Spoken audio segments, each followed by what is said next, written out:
from any of your peers, at the helm of these other countries in Latin and South America? Have they reached out to you? I mean, most of the politicians, which is a good thing. I mean, if they get onto Bitcoin, I mean, it will be good for everyone involved.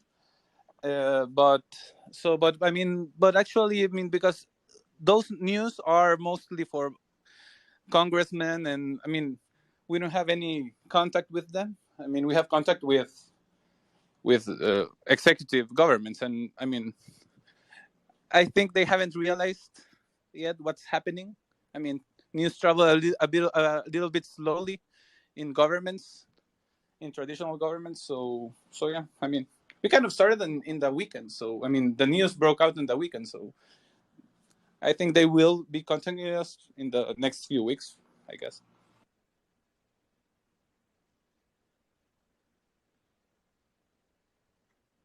Yeah, it's only been a short amount of time, but a huge amount of uptake. Pomp, do you want to chime in?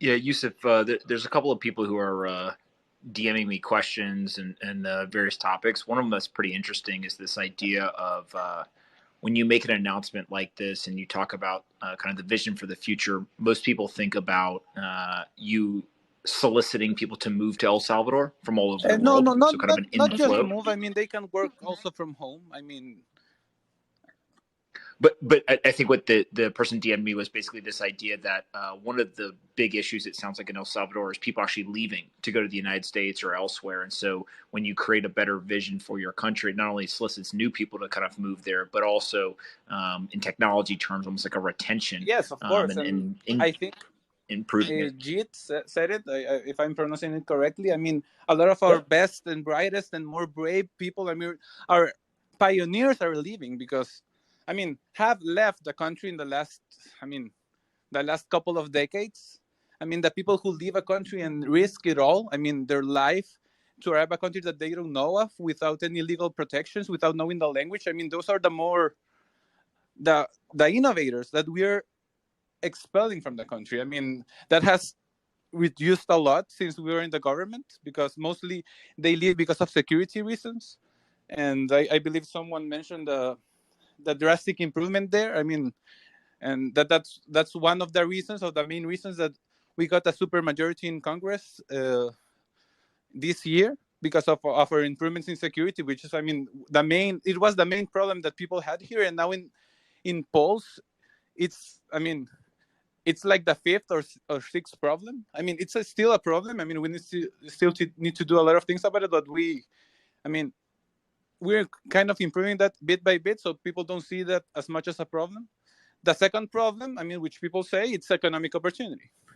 I mean, what we're trying to build is, there are kind of two visions. I mean, ours is create people to have opportunity to do what they want, and if they do what they want, I mean, they're going to do it great. But first, they need the criteria to do it, which most people don't have it. I'm not saying here in El Salvador, but in the world right now.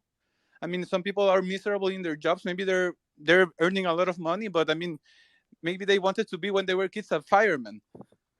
I mean, they could get out of their job and become a fireman and live nicely, but they don't do it because, I don't know, society kind of,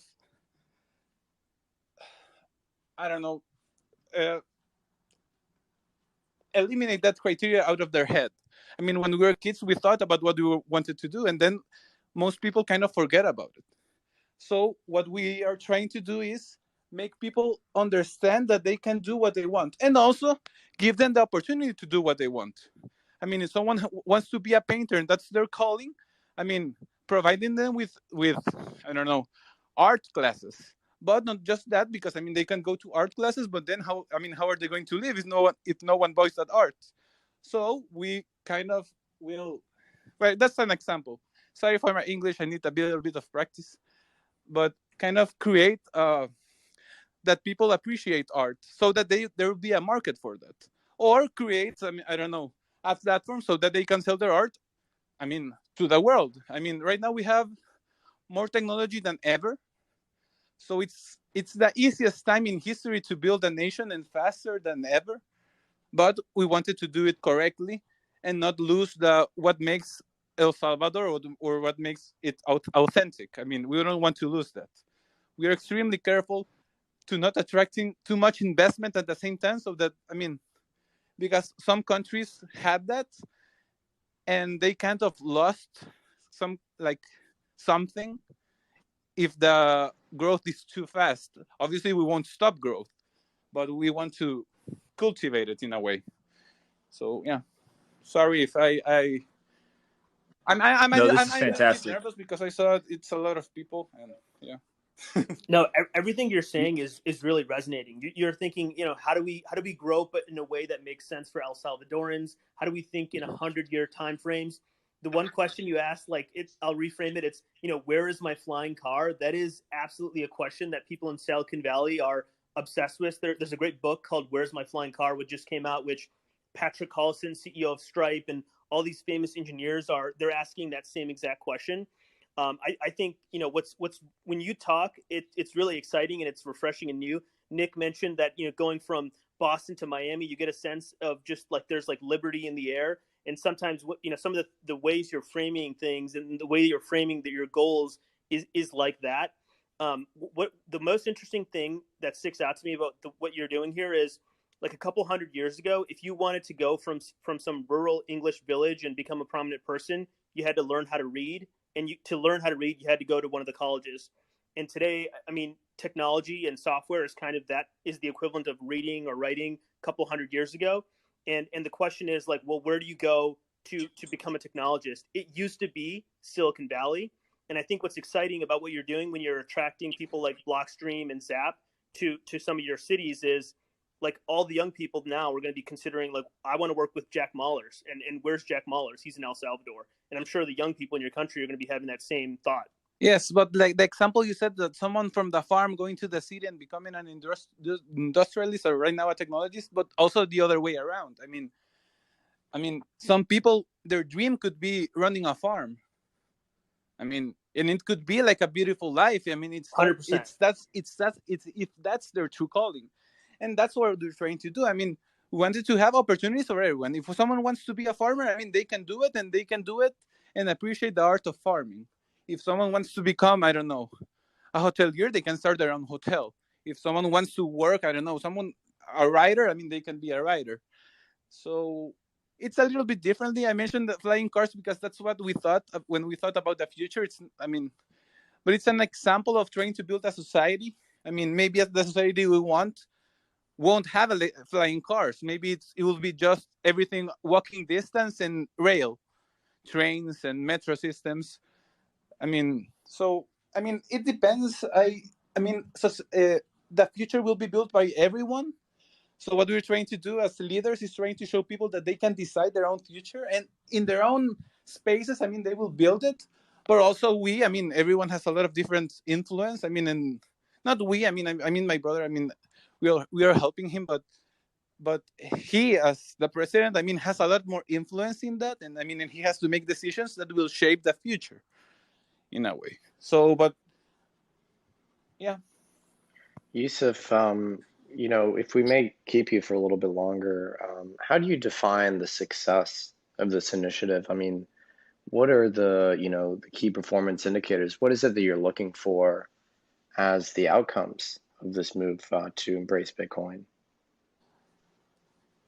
Well, actually, I kind of have to go, but I kind of a while ago. I have to be somewhere at 9, but yeah, the indicators. Well, there are a lot. We don't look just at GDP, which is something that a lot of people do. Obviously, it's important. Where is that money going? Is people really happy? With that, and it's hard to measure happiness. The quality of life. Maybe would be one of the main indicators, and there are a lot of indicators and new indicators that are being built to measure that. They're still pretty primitive, like our science as humans, but it's something. And we mostly want to use sensibility to achieve what we want to do. What is beautiful? How do you measure that? So it's kind of hard, but if you get people and make them to be authentic, they will build the best thing that they want, and at the end, I mean, that will be the best society that we can build. I mean, it's like art. What makes great art? I mean, it has to be authentic. I mean, and if something is really authentic, I mean, how can you improve it if it's that person's sense of reality? I mean, it's theirs. I mean, so that's. I mean, I'm right now. I'm leaning to. I mean, I don't know, some conversation that maybe it's not the right time to do, but regarding Bitcoin, I mean, we're trying to build it with the experts of the world. I mean, and the idealist of the world in this case as well. So I mean, what we build, I mean, will be.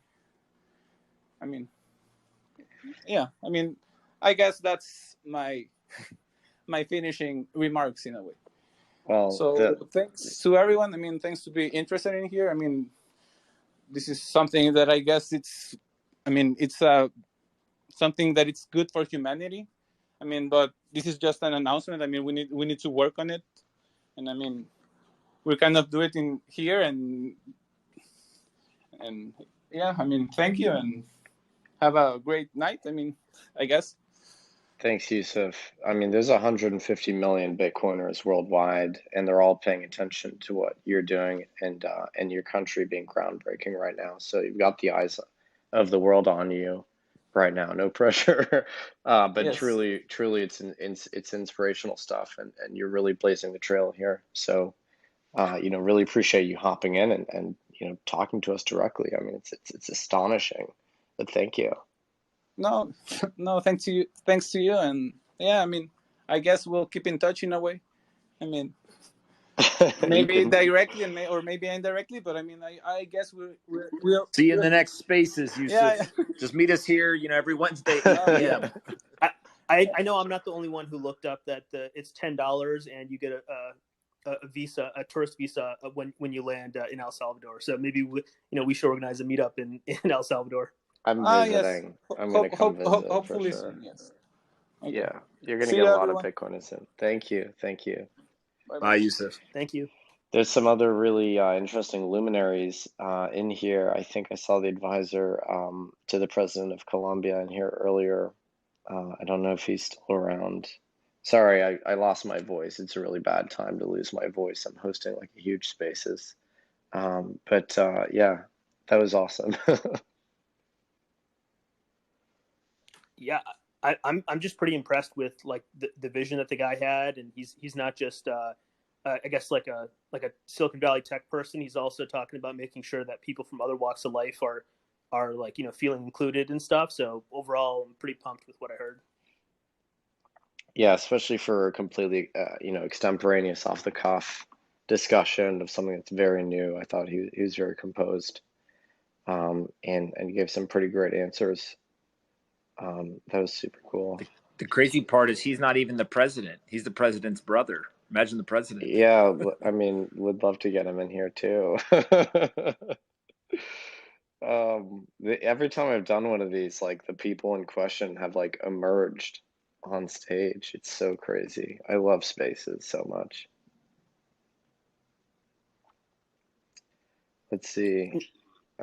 Yeah, so I do see that Jehudi Castro of Colombia is in the audience. You're welcome to come up. You're welcome to come up on stage. No pressure. Also, don't feel obliged. But we're very friendly. So Jehudi is one of us. Somebody said something negative about Bitcoin, and he told them on Twitter to short it or shut up. Yeah, that's right. Jehudi's, I think, been active in Bitcoin for a pretty long time, actually. So, anyone else have any takes on the actual text of the bill? We've now had, some time to digest it. We did cover it at the beginning. I don't think everyone else was in the room when we had our dramatic reading of the bill, but yeah, curious to hear everyone's views on it.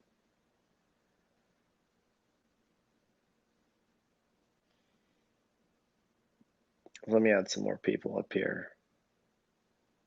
I just put the Nick, bill up one of top. the things that would be interesting to hear your kind of perspective on, I think, or Jeet or anyone else up here, is this idea that I think Balaji and a few others have kind of caught on to as we've been in here, but basically that the bill mandates the use of Bitcoin.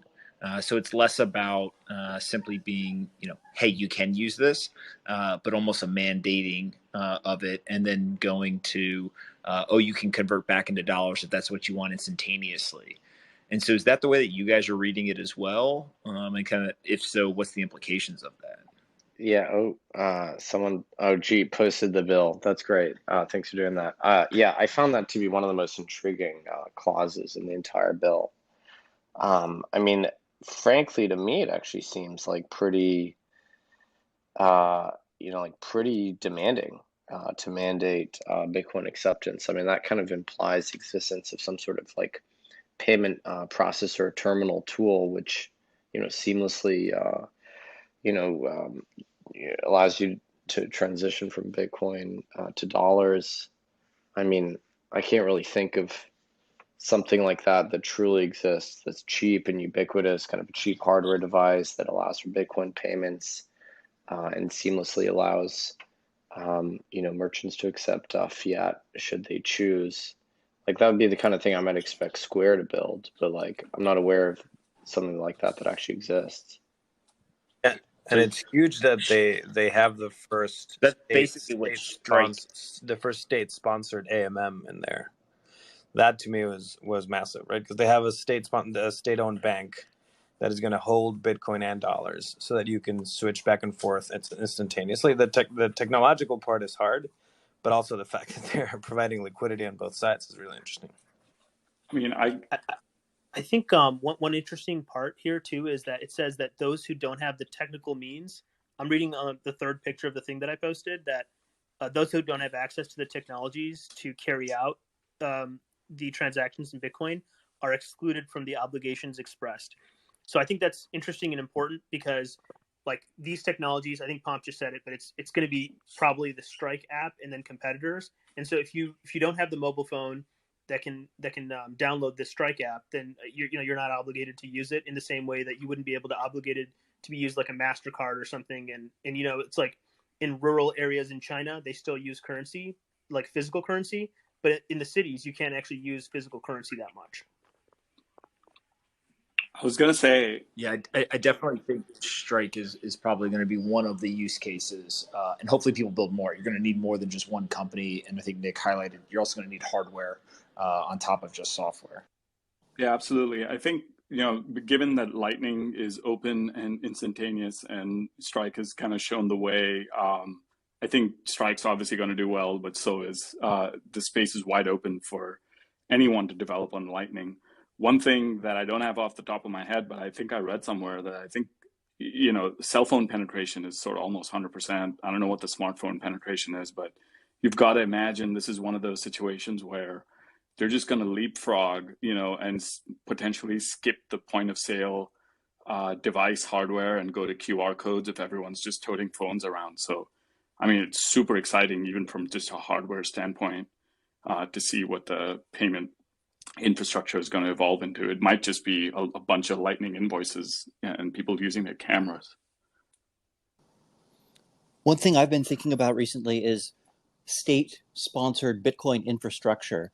And I see in this bill a way to open the Overton window for that, to get states to actually sponsor Lightning nodes, to sponsor education, Bitcoin adoption at scale, and to see that this is, in fact, a public good, a non-rival, non-excludable good that everyone needs to have access to. And that, to me, was the most surprising and probably most unrealistic, but also exciting part of the bill, if this somehow turns into reality. An orange deal, or a new orange deal. Big, ambitious, optimistic. Thank you, Andrew. That's awesome. I will add, I think Javier said this before, I believe Venezuela actually maintains some like state-sanctioned Bitcoin infrastructure. Is that right, Javier? And if that's the case. Yes, the Maduro's regime is mining Bitcoin. They have some institution that try to legislate how the Bitcoins are used, and as they also issued the Petro, the pseudo shitcoin that they have. Uh, they have some ways to make arbitrage between bolivars, dollars, Petro, Bitcoin, Dash, Ethereum, etc., etc., etc. Since they have these state sponsored but some kind of private companies that are exchange that are regulated by the Sonacrypt, that is the institution that legislate the crypto scene here in Venezuela. So when I read this the 8th article in the El Salvador bill that said that they don't want to hoard the private sector, but the state will provide the infrastructure to move the money around. I'm almost tempted to see the same playbook that we have here, and I don't know if I mean I'm again I'm I'm optimistic about the adoption of a nation that is what is happening, but I'm also cautious on how they are doing that because as we have these first in Venezuela, this first CBDC launch, even though it was a total fail, it is a good thing to see when other adoption cases shows up. So as I see some similarities, I'm tempted to see that the state will be the first that will be holding the bitcoins and moving the bitcoins around, and maybe not all the Salvadorians will uh, enjoy the sound money benefits. Like if you see the internet penetration in El Salvador, they don't get even 50% of connection. It is a country that have uh, really low technological penetration. Like you can see what the people are doing in El Sonte, like they are trying to show people in the place to use wallets, to learn how to use computers, etc.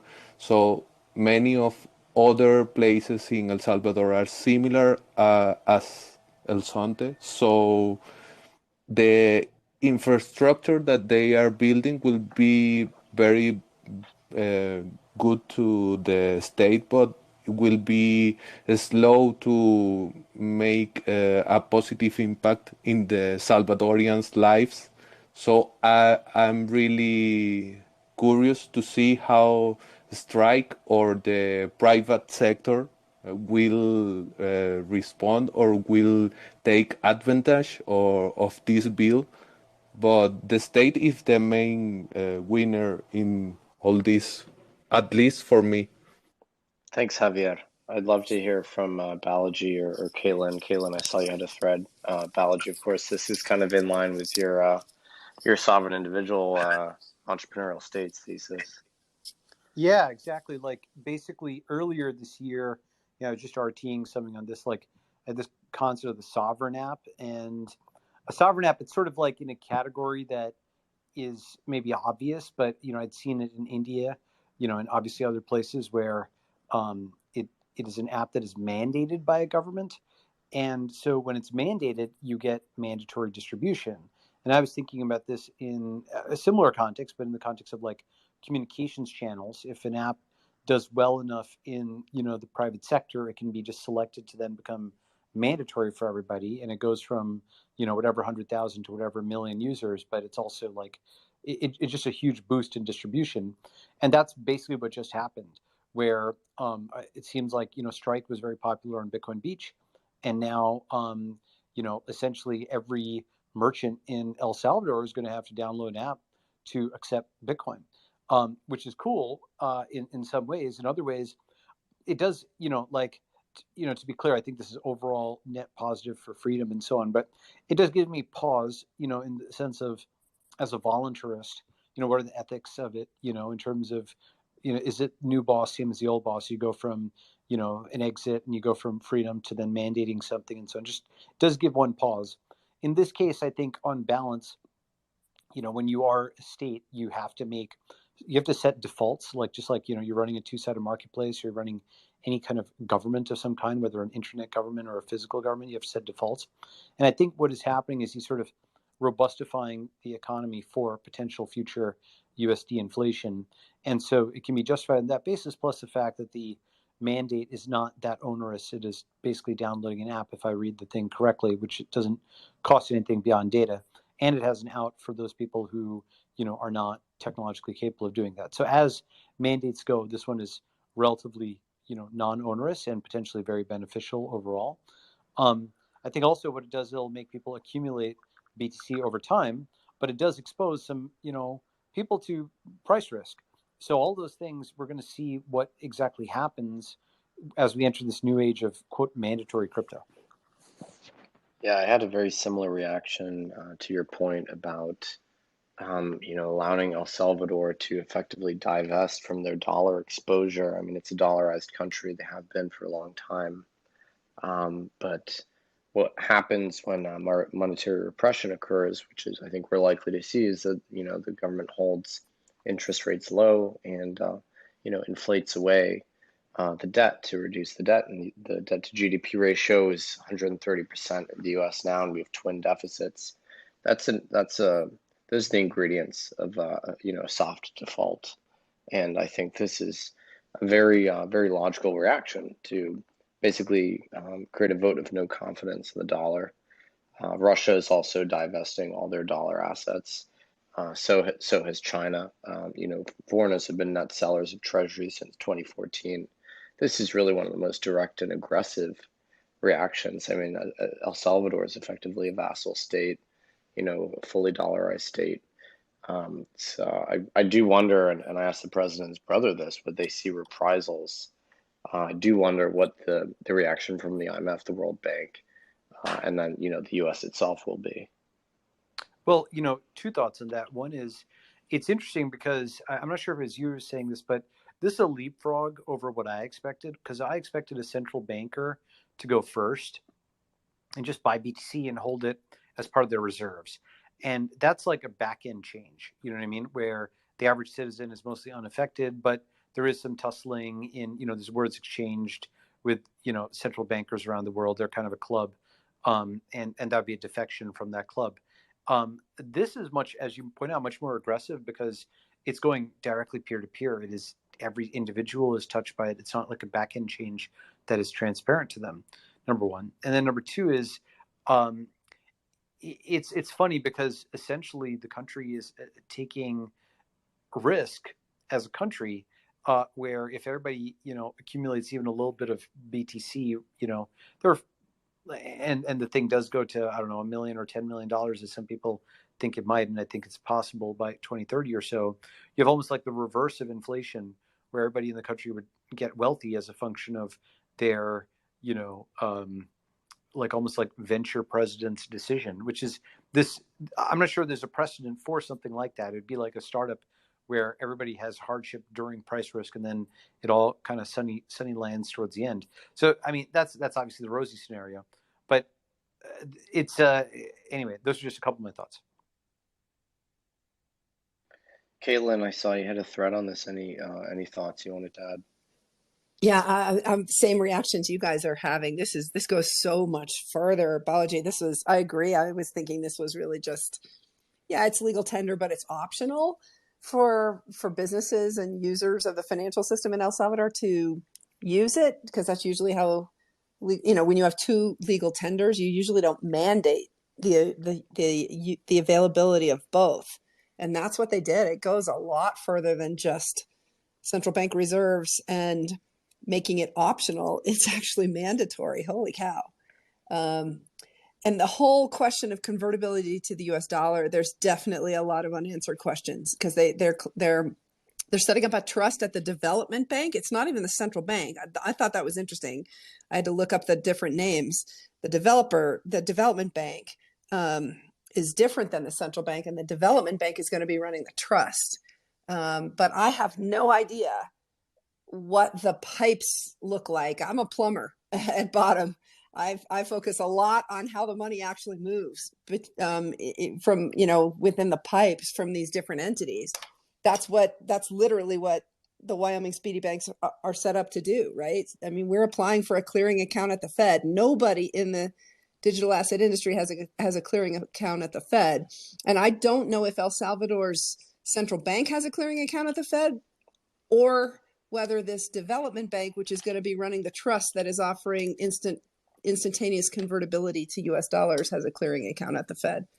It feels like there's a missing piece we just don't know the answer to yet, and that will presumably come out over time. But this is, man, they went a lot farther than I was expecting, that's for sure. It's also interesting how the last decade of all the infrastructure has led up to this, because think about what you need. You need apps, you need exchanges, you need price quotes, you need, like, obviously this huge social media infrastructure to get the word out and discuss it. All of that stuff is now, like, all those pieces are coming to bear here. Caitlin, it's so bullish for one of the humanity. One of the things I was keep going to going ask back you and if, forth on. sorry, Palm, we keep speaking over each other.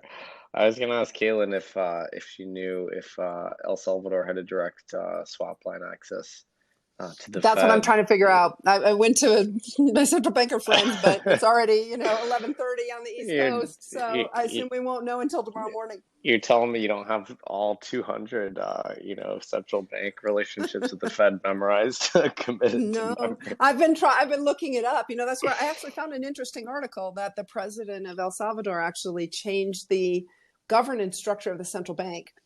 And there's a nice little debate between, I mean, I know nothing about the country. I'm the first to admit it. I just, came across the article and posted it. And some said that was how he was reducing corruption. But one person said, hey, he's Andrew Jackson. He's basically nationalized it by putting his own people in. So I'll let you guys debate. I have no view on it. He just did that on June 4th, presumably as one of the prerequisite steps to ensuring that he could get this whole thing through. And maybe someone from El Salvador might be able to give some feedback on what that whole thing means, but it's just interesting. Pomp, sorry, I cut you off before. Yeah, one of the ideas that I haven't heard too many people talk about, there's a company that we invested in. It's a rather small investment and pretty early still, but it's called Value, VALIU, in Central and South America. And what they basically do is they give people dollar exposure, but they're doing it on the Bitcoin kind of censorship resistant rails. They use some pretty sophisticated ways with derivatives, et cetera, to kind of lock in that dollar exposure, but still allow for that censorship resistance. And so one of the first use cases is kind of Venezuela remittances. And so the reason why that's interesting is, as we talk about this whole idea of like swapping back and forth between Bitcoin and dollars and the Fed, et cetera, is at what point do we, have the idea of like, why are we thinking of it as like fiat electronic QSIP dollars? And do they just say, look, let's rip out the whole system and you can go back and forth between Bitcoin and digital dollars? And whether that's a stable coin, whether that's, something that's censorship resistant or however they do it, it just feels like, based on what the president's brother was talking about and kind of the, technology first approach to the future, you could quickly see that Bitcoin is almost the Trojan horse from like the freedom and what gets Bitcoiners excited. But this very quickly becomes, hey, let's upgrade the infrastructure. Let's get our dollar exposure via these kind of digital dollars that aren't necessarily issued directly from the Fed. And you essentially kind of tokenize or digitize a lot of their financial system pretty quickly. Yeah, they did say, Pomp, that they're using the dollar still as the unit of account, though. So yeah, but yeah, I mean, they could, in theory, use a programmatic stablecoin as opposed to actual U.S. dollars. Yeah, what I think is definitely going to happen. Already, you're seeing, saw CZ's tweet that he RT'd and so on. This could become like a sanctuary state for crypto entrepreneurs. That's actually a really important concept, right? Like, basically states that are favoring, crypto entrepreneurs. He said immediate permanent residency for crypto entrepreneurs. So I think you're going to see those pop up. This is one of them. It's kind of, sort of a surprising one. You might have expected like a Switzerland or Dubai or traditional financial center to favor, and I think those will probably make moves as well. But yeah, I think this is the beginning of, like kind of, if you know my thesis about like how crypto capital is like a third force versus kind of the, USA versus PRC. I think pieces are happening. I wanted to bring up a point about infrastructure on the other side of things. I don't know if folks have thoughts here, but now that this has been adopted, I mean, now they have a serious vested interest in maintaining the security of the network. And then, I assume that means attracting and putting in place mining infrastructure. And, I assume this becomes another sort of government priority. I mean, how can it not, right?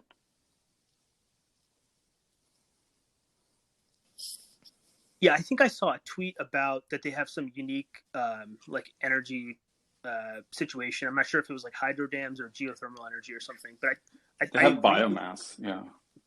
Right, and so, but part of what's interesting is like there's like this constellation of kind of odd different countries that are now becoming potential sanctuaries. Like in the public disclosure forms, Ukraine public servants have like $2.5 billion in Bitcoin amongst them. So like there's like specific pockets now where it becomes interesting. And I think the other thing too to keep in mind is like, like it's just in the same way that Miami's been attracting entrepreneurs. El Salvador is going to attract crypto entrepreneurs. And what did it take? It took the person who's in charge to tweet, "How can I help?" Right. And so it's just it's turning people from subjects and making some of this stuff into, more of a customer service model where it's literally just making people feel welcome. That it's not clear that the mayor of Miami has any like legislative or executive power. It seems like 90% of what he's doing is making people feel welcome. And it seems like it's a similar situation here at El Salvador, just basically signaling like, hey, this is a place where you can do all this entrepreneurship stuff. And maybe importantly as well is like internally for all the smart young people in El Salvador who maybe they want to go to college in California or something can now stay at home. I mean, it's just such an exciting narrative change more than anything as well. One thought about that, by the way, Jeet, is, I think people over-rotate on the, how strong mayor, weak mayor thing, because a writer, a journalist doesn't have formal power, but informal power is actually very important.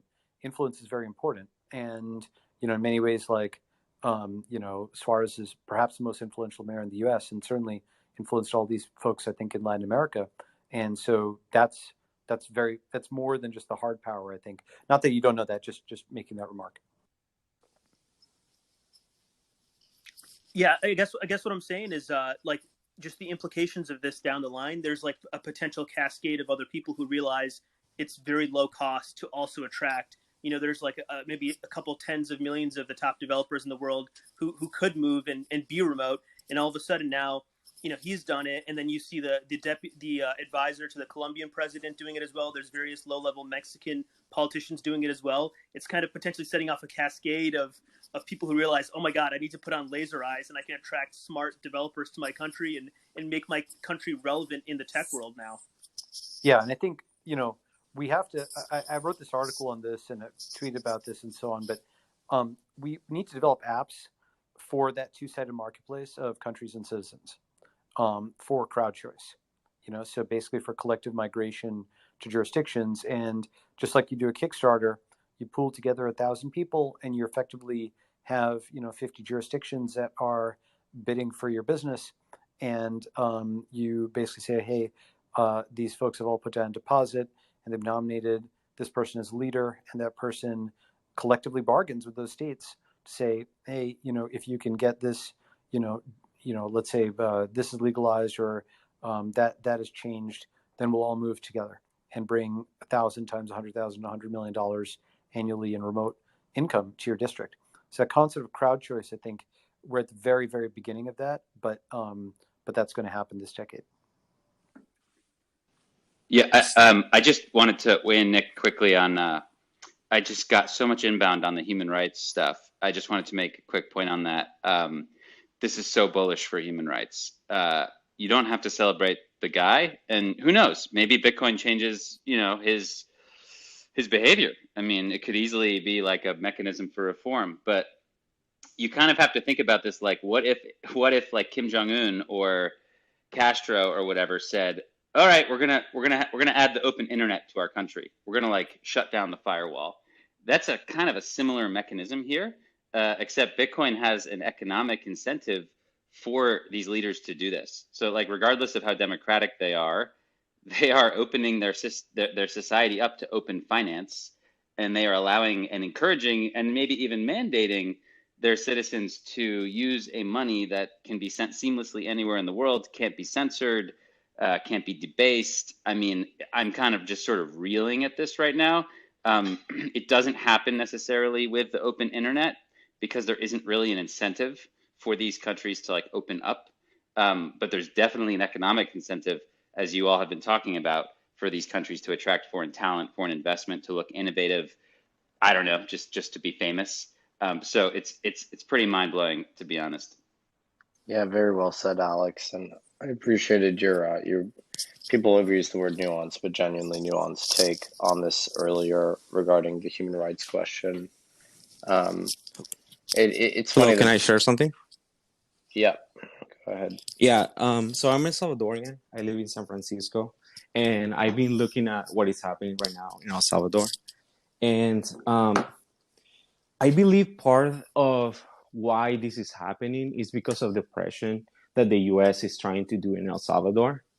So during May 1st, the Congress of El Salvador took 5 of the judges, the Supreme judges.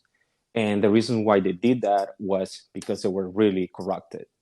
So the U.S. government came and they started pressuring El Salvador, saying, if you do not put the Supreme judges back, we're going to take all the aids that we give to El Salvador. But the president has 90% of the support of the people of El Salvador. Of course, he's not going to... El Salvador is a sovereign country. We're not supposed to let other people tell us what to do, right? So Nayib was like, no, we're not going to do that. We're a sovereign country. The people, this is what they wanted. And so we are going to continue. So for the past month, the U.S. is trying to pressure El Salvador to put back those Supreme judges. And so one of the things that they're saying is like, okay, all the aids are going to be away. All the money that the Salvadorian people send to El Salvador, we're going to take it away. This is information that the ex-ambassador of the El Salvador in the United States said. And this is really big because 25% of the GDP that goes into El Salvador comes from the money that comes from the United States. So we're talking about $6 billion that Salvadorians sent to El Salvador. So yeah, I think like Bitcoin came as an opportunity because kind of like saying, okay, what happens if the US says we're not going to allow Salvadorians sending money back to El Salvador? So what are we going to do? 25% of our economy is going to crash. So the only option we have is to implement something different like Bitcoin, where people can send money through Bitcoin without the permission of the government. So, Rodrigo, your theory is that because the U.S. was starting to put pressure on El Salvador due to Bukele's reshuffling of the Supreme Court, that this was one way to sort of preemptively get ahead of that and reduce their dependence on like the Bitcoin or the U.S. like dollar, like highly centralized dollar system. Yeah, I believe so because like I mean, if your economy depends 25% of your economy, like I have family in El Salvador that I can get, like I have family that every single person in El Salvador, they have someone in the United States that they depend on. They like El Salvador economy wouldn't be there without the money that the Salvadorian people send back. So if you think about it, if you take 25% of the power, to buy things in your country, it's a big issue. Rodrigo, it's also a realistic threat because the U.S. was actually threatening even like Germany and India with sanctions recently. They did back down, but they're threatening Germany with sanctions over Nord Stream 2 and India over like buying some missiles from Russia to defend against China. And so basically they're pissing off Germany and India are pretty big countries, pretty large allies or what have you, though India is kind of its own thing now. And so I think you're right that they would escalate the pressure on El Salvador until they submitted. But now there's actually a new tool. I think you're going to see the same thing in the Pacific Rim. And this is kind of this crypto capital thesis as this third force where countries that want to maintain sovereign financial and communications channels against the U.S.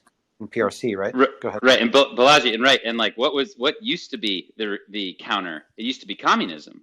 Well, now it's Bitcoin. I mean, think about it. I mean, that actually didn't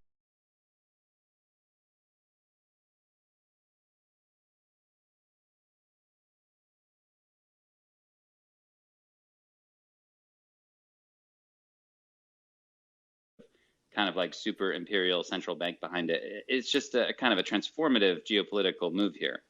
Absolutely. And I think of it as the aligned movement as opposed to the non-aligned movement. And rather than it coming in third in the whole Cold War, where there was a first world and then the second world was the communist countries and, quote, the third world was the non-aligned, the aligned movement may come in first because there's millions of people in both the US and China and, of course, the rest of the world that believe in Bitcoin. Probably 150 million. I mean, really material stuff. Yeah, and regarding this point about allies chafing at the U.S. politicizing payments and financial rails. I mean, European countries tried to route around U.S. sanctions. European countries were banned from transacting with Iran. They created this facility called Instex to try and route around that prohibition. I mean, we're talking about American allies, like longtime stalwart allies, are chafing at the sanctions and the excessive politicization. The U.S. is going to learn, and Treasury officials are aware of this. I talked to Michael Greenwald on my podcast, former Treasury official. They're aware of the fact that these instruments are wearing blunt with overuse, but they're addicted to it because it's their primary weapon of war. It's their primary strategic weapon is sanctions. And they just can't wean themselves from that. But they're going to learn the hard way imminently that it just doesn't work anymore. Well, and think about who gets hurt from U.S. sanctions. It's usually the people who didn't even elect the leaders who are at war with the U.S. or whatever. It's not like the average Iranian or Cuban got to elect their leader. They live in a dictatorship, and yet they're getting punished. So here they get to use Bitcoin. And now, like, you're going to start to see countries, again, for self-interested reasons, like the governments are going to want Bitcoin to stay innovative, to have it as a reserve asset, to connect to the world, to avoid U.S. sanctions. But they're like almost potentially unintentionally going to be empowering their people, which is, again, very bullish for human rights. Yeah, I think it's important to note that the State Department's policy to punish El Salvador by potentially cutting off remittances is not something that's voted on. And I'm going to try to bring this up the next time I speak to my representative here in Michigan, because I think it's kind of weird and odd that somehow our names are being put on, potentially punishing El Salvadoran grandmas because of some obscure, kind of diplomatic dispute. So I think the coolest thing about this is, like you guys were kind of saying, maybe saying it in a different way, is, at the negotiating table, the El Salvadorans and all the other people in the world now have an alternative to kind of being dictated to what to do. So it's like they can now choose to go on Bitcoin standard. Hey, Nick, real quick. I think Jack may be joining us in here. I was just texting with him. I don't think he's used Twitter Spaces before, so you might just have to request him up if you see him join. All right, I'll keep an eye out for him.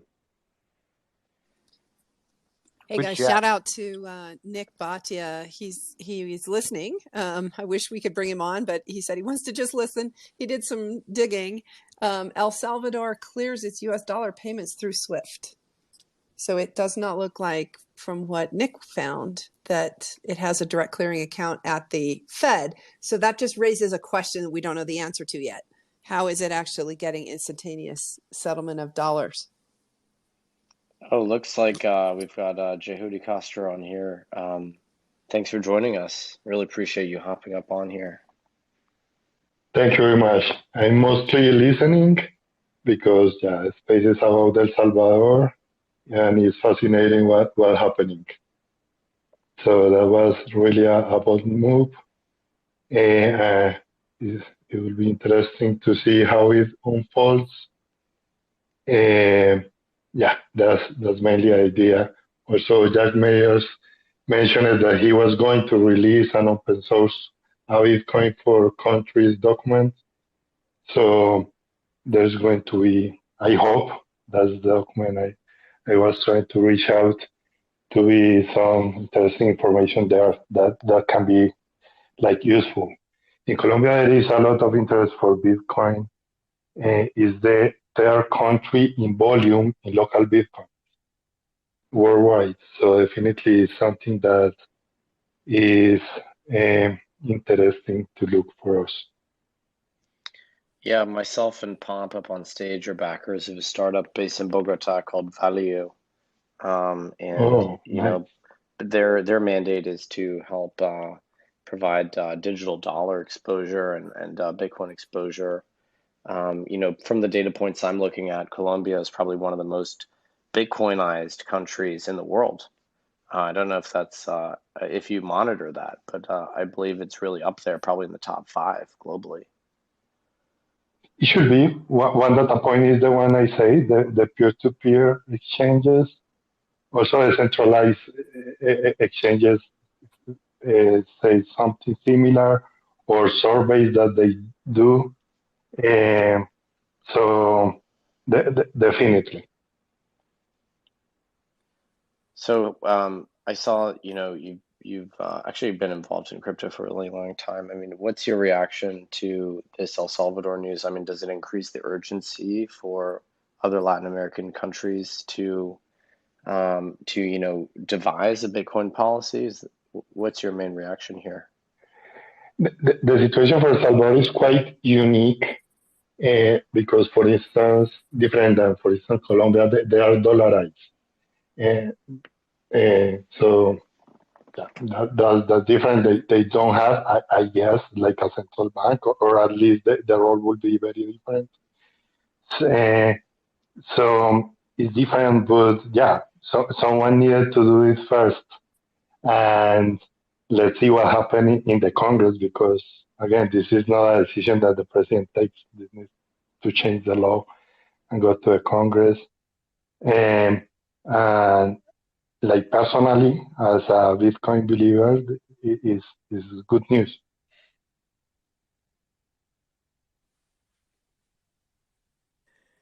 Hey, Jehudi, G here near the top. Could you, if you're able to, how do you think the folks in other governments in Latin America are kind of interpreting the El Salvador news? Like there's one element, which is the Bitcoin element. The other element, though, I think is like worldwide attention, particularly among like extremely mobile tech people who want to go do exciting things, is focused on El Salvador. So I'm just curious, like, you know, are other people or other advisors in your government or people you talk to in maybe other countries, like getting excited about that element as well, kind of changing the narrative about El Salvador? I think so. There was kind of a trend even before this Bitcoin thing, like the digital nomad thing, and countries are trying to like to attract them and to attract the investment that they can bring and the spend that they can bring. So, for instance, we made some steps on that specific regard already. So this is something that was already happening, like in the broad sense. specifically regarding this news has been only like 2 days. Because I'm in the space, but I don't think the governments already know it. Many maybe don't even know it, and they will know it, and let's see a reaction. But it is the time is not enough to have an answer for you, I guess.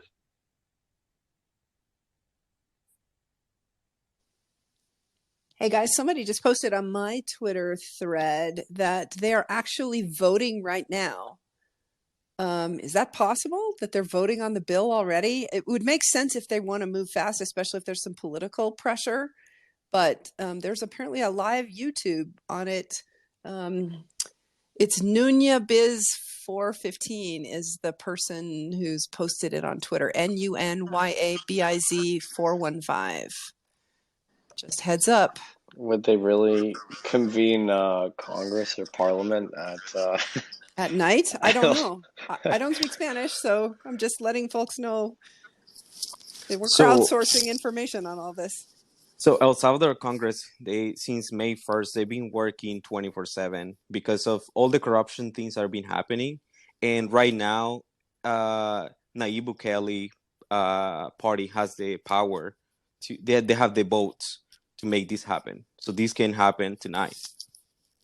I was made to think that the bill had to be available for 14 days for public comment. I mean, maybe something's changed, but that's what I was told. Well, a lot of things, like, for example, like the Supreme Court. So the Congress, they were elected May 1st. And the same thing, they said that they should have like a public comment, but they did it that date. So if they're trying to move fast, I think they can skip that step. Wow, this might be real then. I mean, I can't say like I endorse 1 hour like period to like read and contemplate the bill, but it's amazing to see this happen so dynamically. I would probably complain if I was a member of parliament, though. Sorry, I've joined this late. Can I just ask a question? Is the main concern that people have with any economic agent being obliged to accept Bitcoin? Well, Article 12 says that if you don't have the technology to do it, you don't need to do it. And there's another part in there that says that you can auto-convert to USD. Just for context, because I've been there 3 times now and just experienced using Bitcoin in El Salvador. Everybody has a mobile phone, and every time you use Bitcoin, you're paying on your mobile phone. It's not particularly a technological challenge for people to accept it, if that's the reason. Yeah, we were talking about this earlier. I think it's whether businesses need points of sale, but yeah, given the at least the cell phone penetration, it does seem like it's poised to go, use cameras and QR codes and Lightning. I mean, there are challenges. I don't see a scenario where people are like, we cannot accept it. It doesn't seem a particularly difficult challenge. If that's the reason people are concerned about that part, if it's some kind of like force and coercion. I see Balaji's here, but I wonder, like, I assume you would have thought about this. Like, is that a problem? Well, I did write about this a little bit in the tweets. I don't think it's bad here on net. I mean, obviously, any mandate, I think one wants to scrutinize, and mandatory crypto or mandatory Bitcoin seems oxymoronic, but I think that there's 2 separate things, right? One is sort of the burden on merchants or vendors more generally to accept Bitcoin, which I think, as you mentioned, and I think as also the bill anticipates, most people have mobile phones, so that's not probably that big a deal. It's installing a wallet or an app that's capable of doing it. It's the second part, which is automatic conversion. That's a very important one to have there because, you don't want people to be sort of forced to take price risk beyond their tolerance for that. People have maybe bills that they have to pay either abroad or in fiat where they don't they don't have the balance sheet to take 20% of their earnings in BTC, maybe only 1%. So it's the auto conversion, especially auto conversion at a low fee, that's going to be important. But those are things where now we've got very deep liquid exchanges that can probably help with that, of all kinds around the world. And so I think that's it's probably not bad overall, but just something to definitely to keep in mind whenever you think about mandatory Bitcoin. Balaji, is there a corollary you can think of where you have a government, regardless of how democratic or authoritarian, scrambling to try and put something in place that will ultimately reduce their power over their citizens? Can you think of a corollary historically to that? Yeah, 1991, the USSR fall, and which is a big deal. But that wasn't their choice. They were forced into that, right? Well, I mean, some of the Eastern Bloc, different guys did it in different ways. Some of them were more orderly versus others. Eastern Bloc is not the same as the Soviet Union, but around the same time, some of those countries, I think they had votes. Some of them had Ceausescu had a pretty messy end. There's somebody who's from that area, they could speak to it. But if you get on Wikipedia, my recollection is that some of them did do it democratically or in a somewhat organized way. Guys, this has been incredible. I've got to run. I think the last thing that's important for people to kind of take away from is really just kind of two things. One is this is absolutely the first nation state attempt at the Bitcoin standard. If you think about kind of all dollars in the country essentially being interchangeable, instantaneous, and nearly for free with Bitcoin, and the central bank or the government soaking up all of those sell orders and then holding on the balance sheet more and more Bitcoin, it essentially just backs into the Bitcoin standard.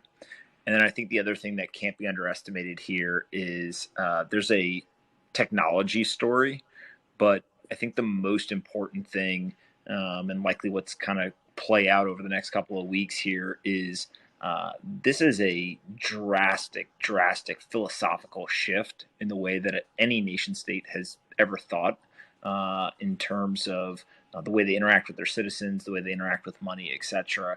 And if anything, it seems like when the president's brother came in and was kind of talking and really kind of parroting a lot of that playbook that Mayor Suarez in Miami's kind of pioneered, it just feels like the bill that we're seeing, this announcement, all the little ingredients or data points or crumbs or however you want to describe it, it's all pointing to, this is just the beginning of what this administration in this country is going to do. And so, if anything, my guess is that the rest of us are underestimating how impactful this is rather than overestimating it, right? And I think we saw that with the bill that was released tonight where, I've heard multiple people say it, this is way more than I ever would have expected. I agree with that. And I think that, it's likely we'll look back on this 2, 3, 4, 5 years from now and just be like, holy shit, remember when we were in that Twitter spaces and the most we thought about was how are they going to swap back and forth the dollars in Bitcoin, which is important. It's just, this seems like such a historic moment. So it's cool that it's playing out. I'm going to go to sleep, but I'll talk to everyone soon. Cool, Palm. One thing, Alex, I just want to say that I agree with the thrust of your comment, by the way, which is that this is a really big deal. I agree with Palm's comment. And I also think that this is going to be a positive competition between folks like Suarez, folks like, President Bukele and others, hopefully to really a race to the top, who's going to be the most innovative environment. I mean, the comment was just mainly directed towards most people have in America, due to the media here, have a negative view of Bukele, and that's probably not entirely accurate. I mean, we'll have to just see. But the point is, it doesn't really matter. This government, regardless of their policy, is drastically trying to rush forward to pioneer something that will again connect their citizens financially to the world. And I mean, there are some examples maybe that relate in terms of governments, in the 90s trying to go get on the internet. But this is even more powerful, I think. So something to watch, to study, to learn from. Nick, we have Michael Peterson in the room. His account is Bitcoin Beach. He is really the guy who planted the seed for Bitcoin in El Salvador, he might be worth bringing up to talk to. Michael, just hit apply to speak, and I'll add you. Hey, if you guys look at the top of the Twitter Spaces, there's a link to watch El Salvador's Congress discussing and kind of debating the Bitcoin law live on YouTube or on Facebook. Yeah, and I just confirmed with folks that they're expecting it to pass in the next hour or so. So that's wild. Is this the bill? So a couple of people have said it's just a committee hearing. No, it's the actual bill, and apparently they're expecting it to pass in the next 45 minutes. Wow, that's insane. That's insane. I don't see Michael Peterson on here. I'm looking for him. His account is Bitcoin Beach. Oh. It's funny, this is my biggest ever Spaces, and I've completely lost my voice. Classic. There are a lot of people debating on the Twitter threads about legal tender laws. Like, is it good that this is mandated that people will use Bitcoin as opposed to just saying we're no longer requiring a dollar standard and letting it develop organically? But Caitlin, morally, it's like, what, in case you're mandated to use the dollar, I mean, they don't even have financial control over that in a sovereign way. Right. You know? But the mandate really isn't for people to hold Bitcoin. The mandate really only exists to allow people who hold it, who want to spend Bitcoin, so everyone to accept it. But anyone can set themselves up to immediately convert that to the dollar. So it's just giving people the option that they can always spend their Bitcoin, which to me is creating currency competition within the country when the only other currency is one they don't control. As Jack Mallers said to me when I was in El Salvador, no stimulus checks are reaching El Salvador. So I don't see personally as negative as other people see it. Well, I think the other thing too is, as a nation, they're facing the threat of 25% of their economy being cut off in the form of remittances. So they're facing external pressure, and these guys have skin in the game. Like the people running the country right now have skin in the game. They have overwhelming support of the population. So I think they're making the moves to do what's right for their people. And I don't think they're necessarily doing it in a way to like force people to buy Bitcoin. I think they're just doing it because it's the best available option. Well, and maybe they know technologically that those sanctions don't work anymore. I mean, anybody can just send Bitcoin to El Salvador from the U.S., and there's nothing the U.S. government can do about it. Yeah, so as like sort of an economic wartime measure in some sense, or quasi-wartime preparing for possible conflict. I think with that said, while I do think the mandate is justifiable and so on, it's not completely trivial because it's installed the app, but it's also received the BTC. Now you have to modify all your accounting to have kind of like multiple currencies and deal with all that. It's if you've ever built anything, it's not like a totally trivial thing probably. So it has some costs on businesses, but I think it's justifiable. It just we shouldn't set that cost to zero. There'll be a lot of businesses that are going to need to upgrade. They're going to need probably like software vendors, SaaS companies, or whatever, to provide that pretty quickly. I mean, if you work that chain all the way back, I made this point earlier, maybe I'll try again, but this has implications where I'm sure the government has to invest in having some degree of control over mining, maybe its own mining pool, ability to include transactions on the main chain, and what does that do in this day and age where we're in a historic kind of silicon cycle where there's a massive shortage, no sign of abating. The supply chain is super concentrated, and for a country to have a Bitcoin standard, it almost becomes a national kind of security imperative to have some measure of control over the hardware supply chain as well. So, I mean, that's probably further down the road, of course. I mean, we're only debating the bill, but I think that's fascinating. I saw Fred in the audience. I don't know if he has any comments or wants to talk about mining at some point, but that for me is also super interesting. There's a lot of new folks in the room. I mean, is it worth running through the key provisions in the bill just to get everyone up to speed? I mean, there's a lot in there that wasn't messaged in Jack's speech, for instance. Anyone want to quickly run through like the key points in the bill? Oh, looks, people are DMing me saying they just voted yes, apparently. Oh my gosh. We're learning so much about Salvadoran politics. Wow, that's lightning speed. Yeah, can you imagine U.S. Congress passing something this quickly? Did you get 6 confirmations on that, Nick? It also suggests they felt that they needed to move that fast, which does suggest this is politicized. Well, you also wonder if everybody voting realizes that they can't like debase this currency. Like that's not clear to me.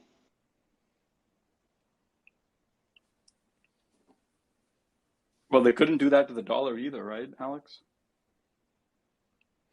Yeah, they didn't have monetary discretion in the first place. Brooke Mallers just joined. Hi, Brooke.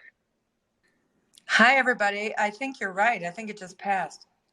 Brooke, how do you feel? I mean, congrats. I mean, did you ever think that that your son would be influencing monetary No. policy in sovereign nations? Changing the world.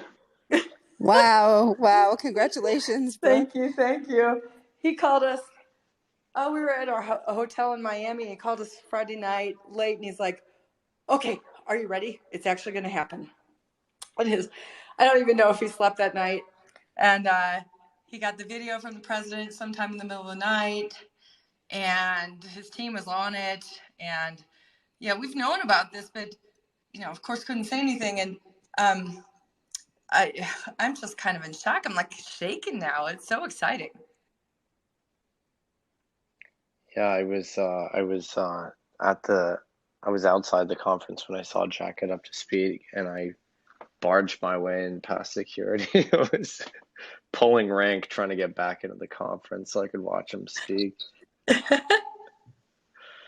was incredibly inspiring. Incredibly inspiring. I just wasn't sure. I don't know. I was kind of in denial over the last few weeks about whether this would be a big deal or not. And then when it happened, and then seeing what the dominoes starting sort of to fall in the last day or so, you are starting to think like this. Countries are paying attention. Maybe not their leaders, but the people who are going to be their next leaders or have some influence. Super exciting. Yeah, that's my big takeaway from this too. I mean, Salvador is a small country, but this has catalyzed this continental scale movement. I mean, we're seeing senior policymakers in like half a dozen Latin American countries immediately jumping and declaring a pro-Bitcoin stance. Actually, You know, can you let Carlitos Rahala up? He's from Paraguay. I brought him into the room. Nick. just apply to speak, Carlitos, and I'll add you. We got one open spot, so yeah, hit apply. Nick, did you have any luck with Michael Peterson, Bitcoin Beach? I don't see him on here. Balaji, was it Carlitos Rahala? Yes. Okay, I just invited him. See, so Carlitos is a politician in Paraguay.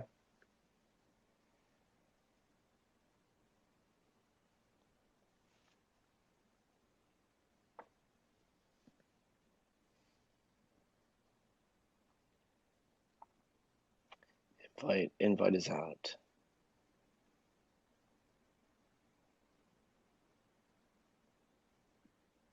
So if you're new to the space, if you go to the top where there's a couple of tweets posted, if you go to the very far right, that's where there's the text of the law in English if you want to review it.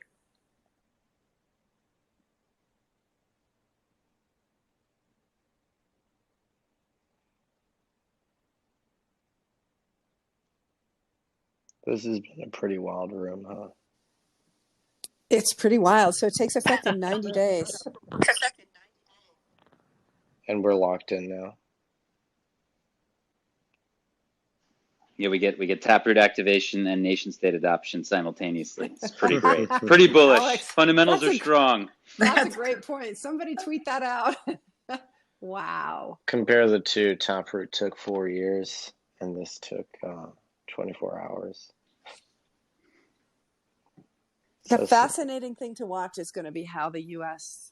reacts to this and whether they actually are still counting on connectivity to the U.S. dollar. Or Yeah, whether I have it's it. I have programmatic. a friend who's up in the State Department who is like totally orange pilled, and he messages me on Signal, and he said as of today there was like nobody was really paying attention to it. So I think they're going to be paying attention now. Yeah, one person I talked to in DC was the same way. They didn't know it was coming and were just looking at it to start to react. They may not actually care until, I mean, one possible model is they may not actually care until a lot of wealthy people and or companies start relocating there. The immediate permanent residence for crypto entrepreneurs is another huge component of this because, you know, this movement is internationalist and capitalist. And so they're really taking a totally opposite direction from where the U.S. has made it hard for skilled people to get in and harassing people over H-1Bs and stuff like that. And also, of course, you know, antitrusting and generally cracking down on entrepreneurs and whatnot. So, like, they're going the complete opposite direction. So the capital movement over there could be significant, maybe not just from the U.S., but also from, you know, other jurisdictions. I don't know. Well, Something and that keep in mind. no capital gains tax. And so you saw CZ and Justin Sun, among others, allude to packing their bags. So we'll see if they actually do it. But no capital gains tax and no capital gains taxes on exchanges is also interesting. The Justin Sun thing, sorry, I'm just going to be quite vocal about this, is absolutely fucking gross. The last couple of years, the people who've been working on Bitcoin in El Salvador have, you know, whether it's Michael Peterson at Bitcoin Beach, all the locals working there, whether it's Jack and his team coming there, they've put in the groundwork when nobody was there and nobody cared. We get an announcement from the president, Justin Sun announced an office there. It's fucking gross. He's an absolute scammer. Sorry, I'm really sorry about this, but I feel very passionate about this. This is absolutely disgusting. He's a scammer. He's going there to exploit people. I'm really sorry for losing my shit with this, Peter, but I it really agree, upsets but me. it doesn't matter though because it's just going to attract tons of interest in business, and people are going to want to go there. I mean, I agree with everything you said about Tron as a scam, but like, I mean, this is the upside, right? You get all these companies trying to move in and work there. So, I mean, not bad for the people, right? Well, I don't know. I'm not sure about that. Like, it depends on the company and what they're doing, but I don't believe Tron is or does offer anything there. Right, it might create jobs, but I think it's a net negative. They'll be promoting their absolute shitcoin there. Yeah, no, It's Peter, just gross. I'm No, sorry. I I'm so agree. angry about this. I agree. No, I think Peter's absolutely right. There are people that are at such a level of scammery. We need to call them out. But I think the important thing here is that, like, you know, he's definitely like one of those people whose his talent is marketing. The thing that he's marketing, regardless of his scammery and all the bullshit that he's going to pull. I mean, Blockstream is a really legitimate company. Zap is a really legitimate company. They're at least going to hire a couple of engineers. And if you think about like what types of things have like, you know, developed countries or lasted long periods of times, it's things like universities and like agglomerations of capital like Silicon Valley. So the interesting thing for me in all of this, even beyond the Bitcoin adoption thing, is, hey, what if El Salvador is the first country, create a special economic zone based around Bitcoin, get a ton of companies like Blockstream in there, maybe some other Bitcoin companies will be interested. I personally know at least 10 companies that are now like looking at El Salvador and have contacted me about banking options there. And then what happens to all the smart El Salvadoran children? What do they want to grow up to be? They want to be Jack Mahlers. What do the potential college graduates look at? They're going to compare, do I want to go to California and be a loser at Google, or do I go to Silicon, what I forgot the name that you used, the beach where Strike is and Blockstream is, and be a badass cypherpunk coder and help humanity write open source code. It's like a totally cool vision for the country, like a whole, El Salvador is now going from, kind of, like a territory of the United States essentially, into being a sovereign nation, into being relevant in the world. There's like 40 million, call it 40 million developers in the world who are extremely wealthy, extremely mobile, and able to build billion-dollar businesses. And they're all thinking, holy shit, what is going on in El Salvador. So this country's on the map now, and let's keep it on that. I agree. Let's ban discussion of Justin Tron's dumbass, and let's focus on El Salvador's future. Just to add to my rant, and I really apologize for it, but like seeing who's been there over the last 18 months, 2 years, and what they're working on, they have been typically Bitcoin, very slow to roll out adoption, very slow to make sure they educate people on the technology, managing volatility, to put the technology in the right way. And what I fear now is there is a flood of opportunists, scammers who are going to flood the country and just fill it full of shitcoinery and when I say shitcoinery, I'm not meaning every single thing that isn't Bitcoin, but just a flood of scammers who are going to go in there.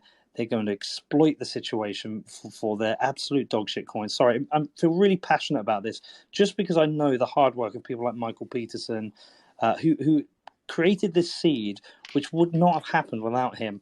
And it really worries me they're going to go and exploit the situation and turn this from what is a serious project to give financial freedom to people of El Salvador, and they're just going to fill it full of bullshit. And I'm really sorry I'm getting angry about this. No, Peter, it's just really frustrating. Maybe a good opportunity for the rest of us who aren't familiar with it. Like, what exactly happened there, and why was it? It seems like they created a cool environment. Jack Mahler saw it and got interested in what they were doing and tried to help out with it. Like, what is actually the context for the origin of this? Well, the context, I don't. Again, we should try and get Michael Peterson up. He's in the audience. His account will just say Bitcoin. Nick, I've sent you a screenshot on your Twitter DM. Yeah, my own context is point of order. This app is super buggy, and like tons of people are applying to speak, and half of the time it's not going through. So don't get mad at me. It's the Twitter app that sucks. Okay. All I can tell, I was at La BitConf in Uruguay like 18 months ago, and this guy comes up to me and said, "I've got this Bitcoin project in El Salvador. Do you want to see it?" And I said, "Okay, I'll book a flight." I went out there, and it was small. If Michael's listening and I get any of it wrong, I'm really sorry. And I turned up, and it was essentially a program to try and keep kids away from gangs and things, and just to give them an opportunity. And they were offered jobs, whether that was cleaning the local rivers or lifeguarding. And what happened was they would be paid in sats on a Lightning app at the end of the week. And then he was encouraging local businesses to accept Bitcoin. And it was like a couple of shops and a pupuseria and I think like maybe a hairdresser's. And it was cute, but like it was small and whatever. And then Michael stayed in touch, and obviously COVID hit, so I couldn't go back. And I went back this time, and it was entirely different. Every single shop, pretty much in El Zonte, except Bitcoin.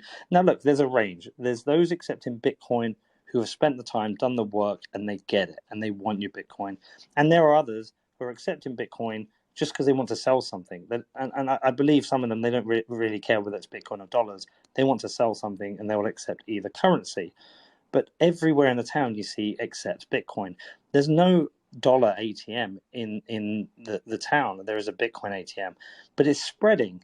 It's spreading up the coast. Other places are accepting Bitcoin. It's spread into San Salvador, the capital, where people are accepting Bitcoin.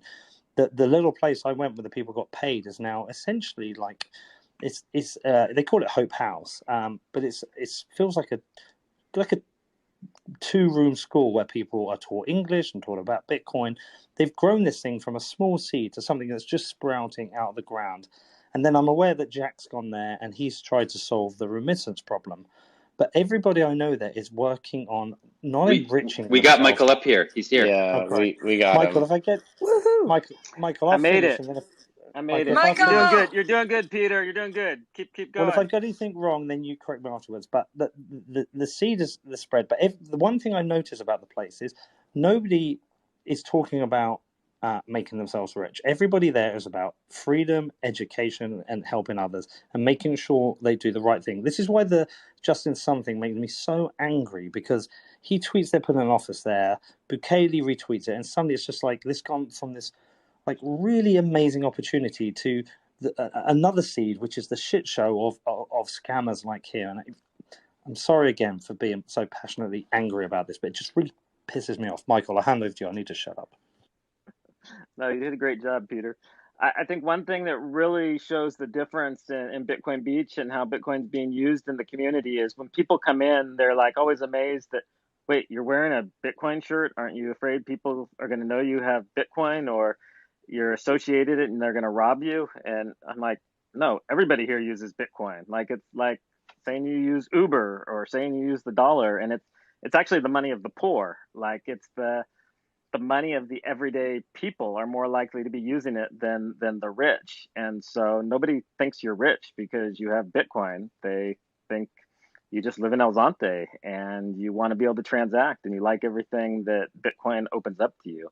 And I really think it's the only place in the world where it's happening like that. And it's been shocking to see the government kind of take notice, not because the rich were using it, but because the very poorest were using it, the people who didn't have bank accounts. And so we've been working with the Minister of Education, the Minister of the Economy, the Minister of Tourism, and they're blown away more by the social implications than like the number go up. And so I think that's what's different about Bitcoin in El Salvador than in the rest of the world. And I think that's why its rollout is going to have a different impact than people are expecting. So I And so that believe, means, sorry, Balaji, from, go ahead. from yeah, I was going to say, so if very poor people are using it, then the wallets they're using are custodial and or Lightning, like Strike. Is that what's happening? Like, and essentially they're transacting within the economy. Is logistically that what's going on? Yeah, the majority of the people are using custodial wallets at this point. Most of them know the difference between custodial and non-custodial. Not all of them, but it's something we talk about a lot, and we encourage people to keep more of their spending money in their custodial wallet. But if they're doing any real savings or accruing any large amounts of Bitcoin, we encourage them to move it into a non-custodial wallet. We've brought down a number of hardware wallets, and there's a number of people using those. So people know that it's like, yeah, these are the wallets that you use just like you would your, cash you keep in your wallet, and there's the wallets you use for your savings accounts. Yeah, it'd be good to have some stat, which is like, what is the on-chain transaction fee as a percentage of daily or weekly income? Because that's sort of like the fee to, move it to non-custodial, right? I actually don't know. I saw some numbers that was as low as $4 to $15 a day or something like that, which is quite low. But I actually haven't calibrated that right. Maybe you have a better understanding. So the average salary in the town is probably $300 to $400 a month. And so obviously for people at that wage level, the on-chain fees are going to be prohibitive. And so the majority of the people are using Lightning, and the fees are pretty minimal. And but like I said, if they're like the stores and the people that are accruing kind of large amounts of Bitcoin, they'll once a week move it over into, a hardware wallet. And we've actually helped develop a wallet, the Bitcoin Beach wallet, that most of the people use. And it gives us, we're able to get some stats, and we kind of know what kind of type of transactions are having. And so just for an example, yesterday, there was 1,200 transactions in the wallet. And the majority of those are in El Zante, and El Zante, there's only 3,000 people in El Zante. So that gives you an idea of the amount of usage that's happening. And I think 98 to 99% of that is usually Lightning transactions, with 1% to 2% being on-chain transactions. Michael, could you also just give the audience maybe obviously with the people using Strike, it's kind of like a checking savings, thing where they're using like the stablecoin kind of dollar denominated Strike thing, but then they're like withdrawing to Bitcoin when they want to. Would you like to kind of maybe break that down too? Yeah, I think something that was kind of a shock to Jack and his team, and also to Nicholas, who's the dev of the wallet that we built, was they're like, why are these people moving back and forth between Strike and the Bitcoin Beach wallet? And we figured out some of them were actually using it as a trading engine because they didn't have any other access to trading. But a lot of them were using it to, if a store brought in a certain amount and they didn't want to be exposed to that much volatility, they'd move it into their Strike wallet. Or vice versa, if they had a bunch in their Strike wallet, but they wanted to be in long-term savings and they wanted to be exposed to Bitcoin, they move it into their Bitcoin Beach wallet. And, we obviously don't encourage trading, and we want people to just kind of, slowly acquire Bitcoin over time. but it's pretty ingenious to see people, use these tools in ways that even the developers didn't imagine. Friends, Kareem Bukele just joined. Kareem, thank you for joining us. Hello. Yes, I was the president of El Salvador's campaign manager, and also the campaign manager for the party that we just won the supermajority with. I know that you're the expert, guys. I'm not here to explain anything. I'm just announcing that right now I'm in Congress. I'm just a fly in the wall right now, but they're about to vote for the bill. So, I mean, this is a historic moment right now. No, it's amazing. Amazing. It's really historic. I'm just telling you guys. No, we love it. I mean, it's so cool to hear from you directly in the chamber.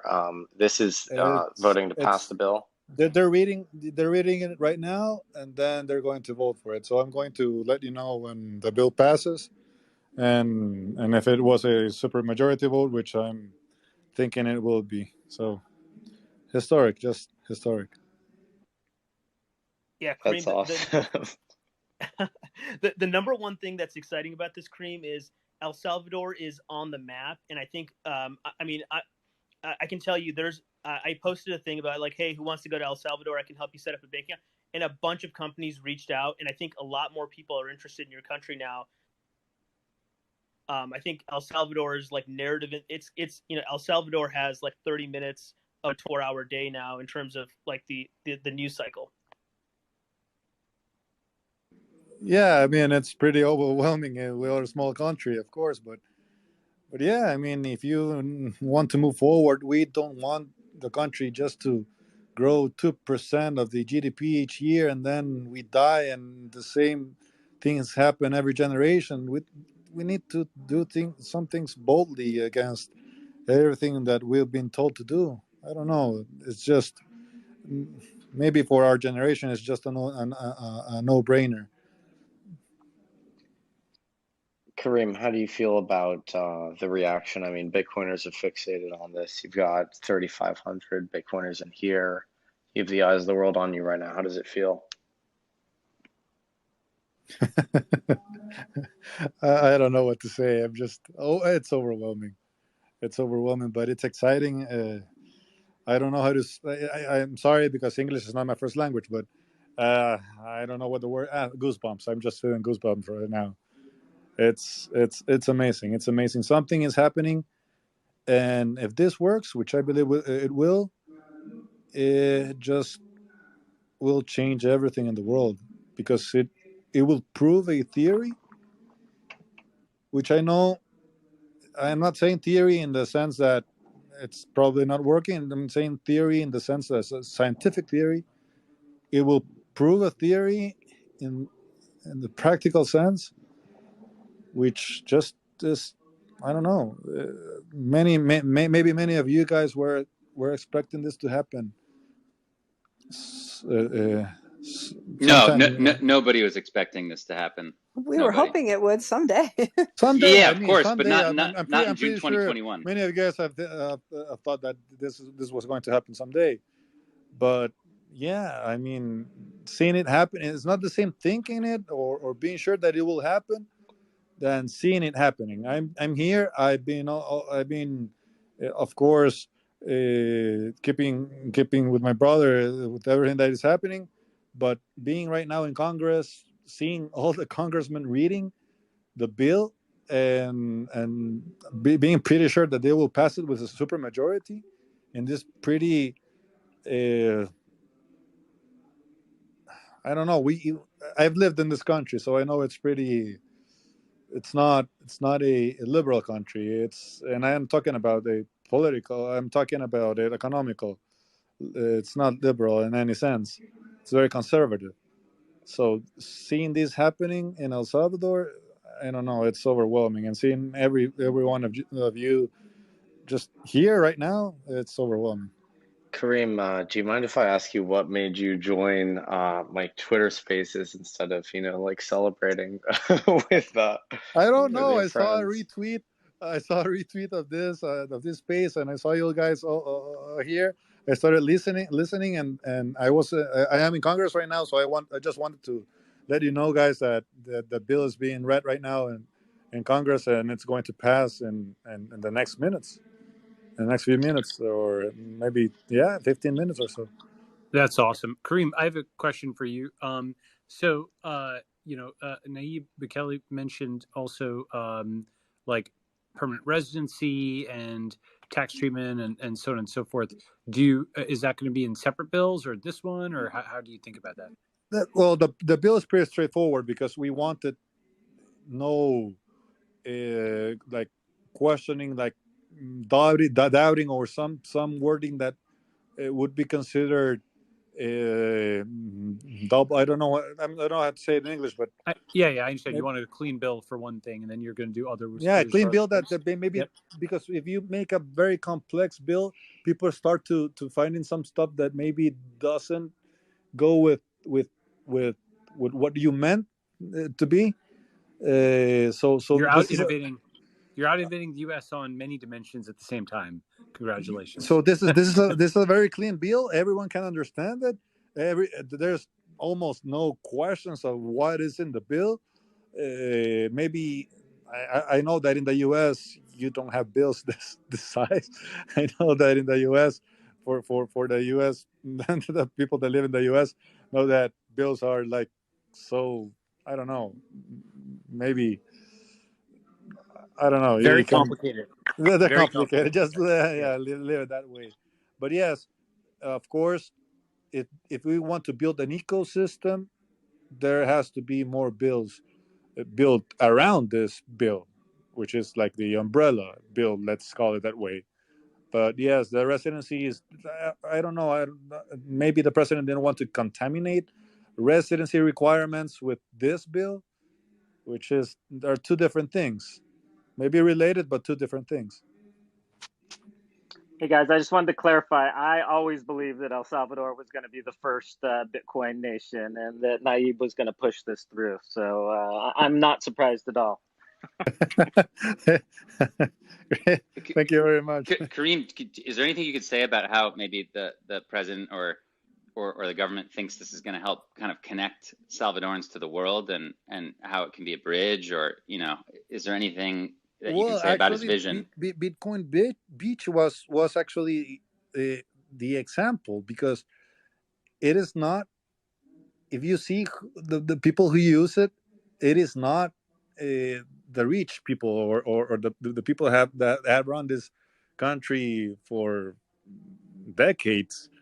It is the normal everyday Salvadoran. So for our perspective, it will change how people live. And I think, but this is a personal opinion, maybe you agree with it or not, I think it will also be an example for the world, because it will change how you see Bitcoin as a means of changing people's lives for the better, normal everyday people's lives, which is, I don't know, it just gives you chills. I don't know about you. I'd like to speak to that real quick, because we've seen that in the Bitcoin Beach project. We've seen that in El Zante with the youth that we're working with, that a lot of them, 5 years ago would have been the ones that were joining the gangs. And now they're looking forward. One of the most exciting things for me is, the way that you're talking about it is in Bitcoin Beach. Like, I kind of had heard about Bitcoin Beach beforehand, but I honestly, when I first heard about it, I thought this is a cool project, but it's like a surfing thing. Maybe they're just hanging out. But it turns out they were like deadly serious. And at the same time, like, I honestly, I don't think I'm not like a well-traveled person in South America, but I had no idea the politics or anything. And I think this is like the most interesting part of Bitcoin here is, like, you don't need to be somebody that other people know to make an impact here. Like, Mike's kind of project, he's like an independent person, started Bitcoin Beach, and it's having an impact on a global level here. And you guys as well. Like, I mean, no, his who for sure, his. I mean, it started. You can see it in any perspective. I mean, it's we. I live in El Salvador. You don't. Now we are living in a global village or whatever you can call it. But it's always, well, they're applauding right now. I don't know why they're applauding right now in Congress, but they're just reading the bill. But they're really happy. They seem really happy. But I mean, bit, just put it as an example. Maybe Bitcoin Beach was a laboratory inside another laboratory, which is El Salvador. Bitcoin Beach was successful. Now we'll see if El Salvador is successful. I do believe it will be.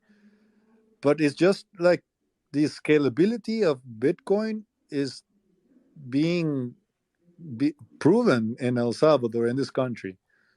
So, yeah, I mean, interesting times. Interesting times.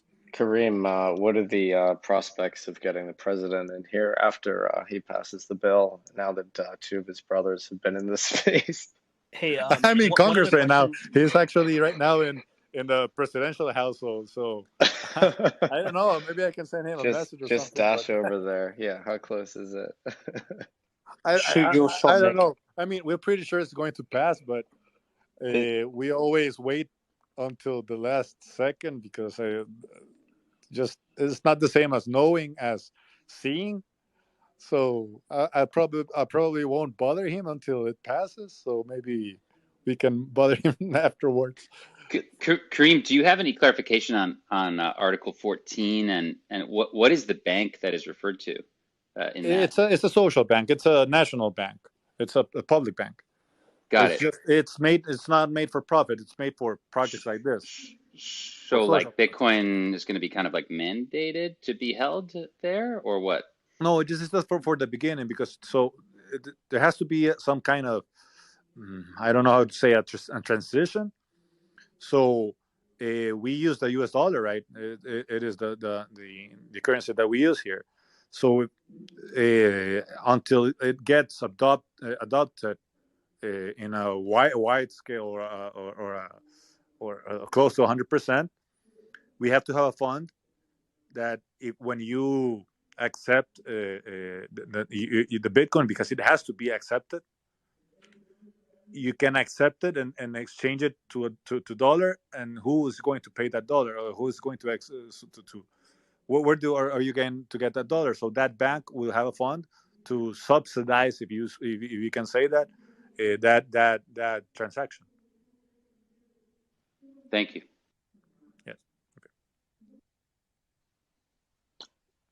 Okay. Kareem, do you know, our other question everybody was talking about earlier, are all businesses going to be required to accept Bitcoin, or will there be exemptions for smaller businesses, or how will that be rolled out? Every single business will be required. Of course, El Salvador, there has to be a transition on certain places that don't have an internet connection, and so this is a I don't know how you call it in English, una transicional, un artículo de transición. Maybe you can help him with that. Yeah, just a transition period, like it'll be a transition No, time. but that article specifically, it's a transitional article. Okay. Because when 100% of Salvadorians can access to technology, then of course it will be mandated. But of course, most Salvadorians have access to a smartphone. So I believe that we're on the right course, and it will be rapidly adopted. Well, I just want to say that this is amazing. I mean, we are just thrilled. Everybody that's worked so hard at the Bitcoin Beach project. I mean, this is a Salvadoran-led project. I joked that I'm just the Twitter Kareem, guy. I don't know if you know this off the top of Who's your the head. Twitter guy? Who said that? I'm just a Twitter guy. Oh, yeah, Kareem, I was saying this is Mike Peterson from Bitcoin Beach. I was saying it's so amazing because this is a Salvadoran-led project. Like all these initiatives. Sorry, I missed that. What was that? Who's the Twitter guy? No, who's the Twitter guy? Can you guys hear me? Michael from Bitcoin Beach. He's the Twitter guy, I guess. Yeah. Michael, we can hear you. We can hear you. Jeet, I think you might be delayed or something. So I just want to say that this is a Salvadoran-led effort. Like this is the Salvadorans that have like pushed all these efforts forward. It was all of their ideas. I'm just the guy that tweets about it on Twitter. So it's to me, it's just so amazing to see like Salvadorans are leading the world forward. Like this is I don't know. Latin I'm just the America. president's brother. I'm nobody actually. So yeah, and this is just Michael, El Salvador by itself. It's not a person specifically. I mean, it's just awesome. Michael, that's an absolute lie, and it's very humble of you to say you're just a guy who tweets, but that's just completely and utterly not true. You created this seed, you created the opportunity, you invited people in, you taught people about Bitcoin. Just to say you're the guy who tweets it, it's very humble, but it's a complete lie. And from the ground up, actually, from the ground up. Well, I think you know though from being there, Peter, that Jorge Valenzuela and the rest of the team there. I mean, really, they're the ones that have done all the hard work. You know, I just gave them the crazy ideas, and then they were the ones that actually made it happen. So that's definitely who This is your praise humble side goes to. again. This is your humble side again, and they'd certainly deserve the credit as well. But without you, I don't think this Twitter space conversation would be happening right now. What an incredible story. And Michael, as we spoke about, there's so many human rights activists from different countries coming to us now asking how they can replicate what you did in their country. So I'm very excited to work with you on that moving forward. Oh, we're thrilled for that. We're ready. 5,000 people in here right now. Insane. We got live audio coming in from the Salvadoran Parliament. Unbelievable. I love it. Kareem, any idea I'll how tell you they... a secret right now. Nobody knows that I'm here. Are you allowed Nobody to knows be? I'm in Parliament right now. Are you allowed to be on Twitter Spaces right now? Is that? Is this? Are you breaking some Yeah, policy? this is a new world, right? So you go direct to the people. Yes, but I'm in Parliament right now, and they're just going to approve it. Well, actually, right now the opposition is talking, which happens everywhere, but they're just. What are they? Are they? Do they have like? Oh, they're going to substantive vote objections? against for it. They're going to vote against it. There's no question about it. But they're just 20. They have 20 votes, I guess, in an 84 seat parliamentary system. The president is in the house. The president joined? Oh, the president's here. Yes. Oh, fantastic. No Congratulations. Tell him we said hi. There's 5,000 of us. No, he's here. He's here. Najib, He's listening. You tell him he said hi. Solicitar. Maybe he just wants to listen. Holy crap. He's in this room? Like this Spaces? Can you make him a speaker? I can. Yeah, I certainly can. Yeah, tell him to apply to speak, bro. Join us. Right now. I'll tell him right now. This is wild, man. Yeah, apply to speak. I might have to kick someone off stage, though. I hope you understand. Also, 5,000 is the limit? No. I might have to kick one of the speakers off, but no, actually, we got 2 open slots, so yeah, he's welcome to join. I also Milena Mayorga, who's the ambassador to the United States. Yes, she's in here. She's here. Yeah, she's here right now. This is a who's who of Salvadoran politics right now. Oh, he's going to join, but he's telling me that he's going to retweet it first. Oh my God. Can he? Did you give him permission? Oh yeah, let's blow this thing up. We're supplanting the mainstream media. Well, it's a little bit late, so many people are asleep, I guess. I was going to close this room because I need to go to bed, but I'm keeping it open for y'all. Nick, you can't go to sleep right now. No way. Just go to sleep after the bill passes. It's going to pass in a few minutes. So just I don't know. Drink some Salvadoran coffee, maybe. What? Nick, you're not going to bed. I was gonna, but no. Of course, I'm gonna keep this open. Yeah. Tell the president to request to speak. I don't see him on here yet. One small step for El Salvador, one giant leap for mankind. This is wild, folks. Who said that? Sorry. My name's Alex, and I'm just in awe of what's happening here. Alex is the man. Yeah, Kareem, I'm a human rights activist, and I'm very excited about what's going to happen as a result of this globally. So,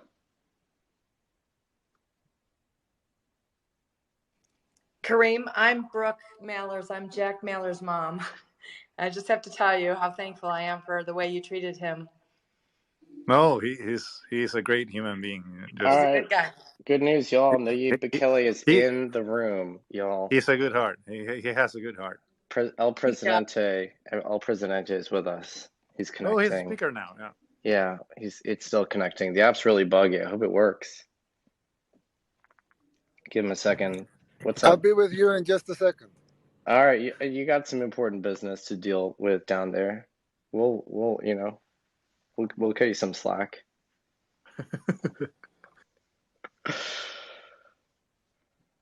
Yeah, right now the opposition is speaking in the floor of Congress.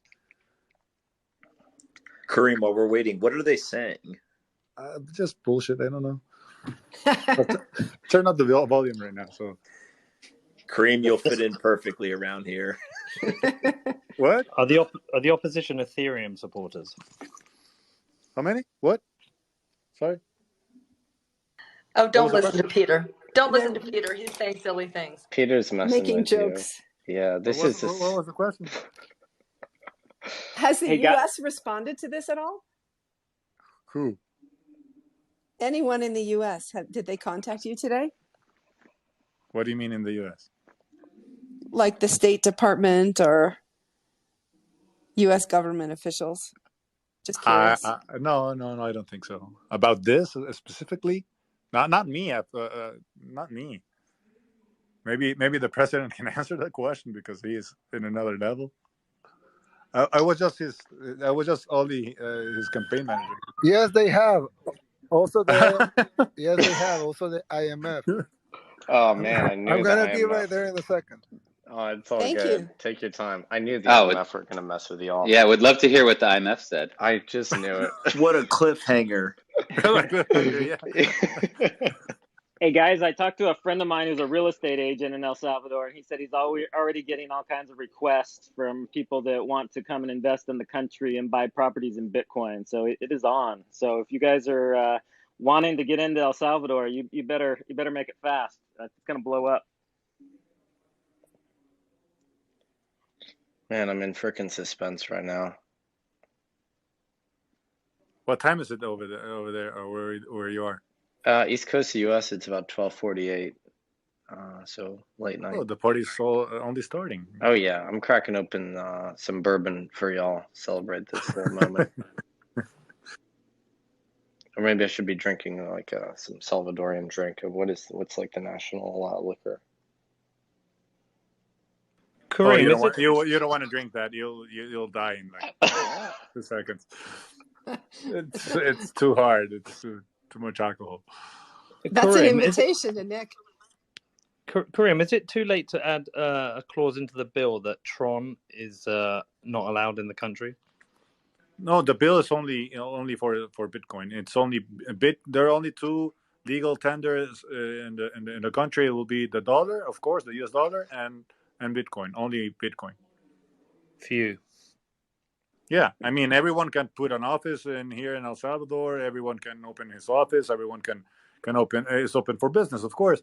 But the legal tender is only the US dollar right now, and when the bill passes in a few minutes, Bitcoin, and that's it. And Kareem, maybe talk a little bit about just the intentions that you guys have from like adopting what many people in the Bitcoin community would call the Bitcoin standard, and just kind of elaborate on just not legal tender, but what else you guys are planning to do.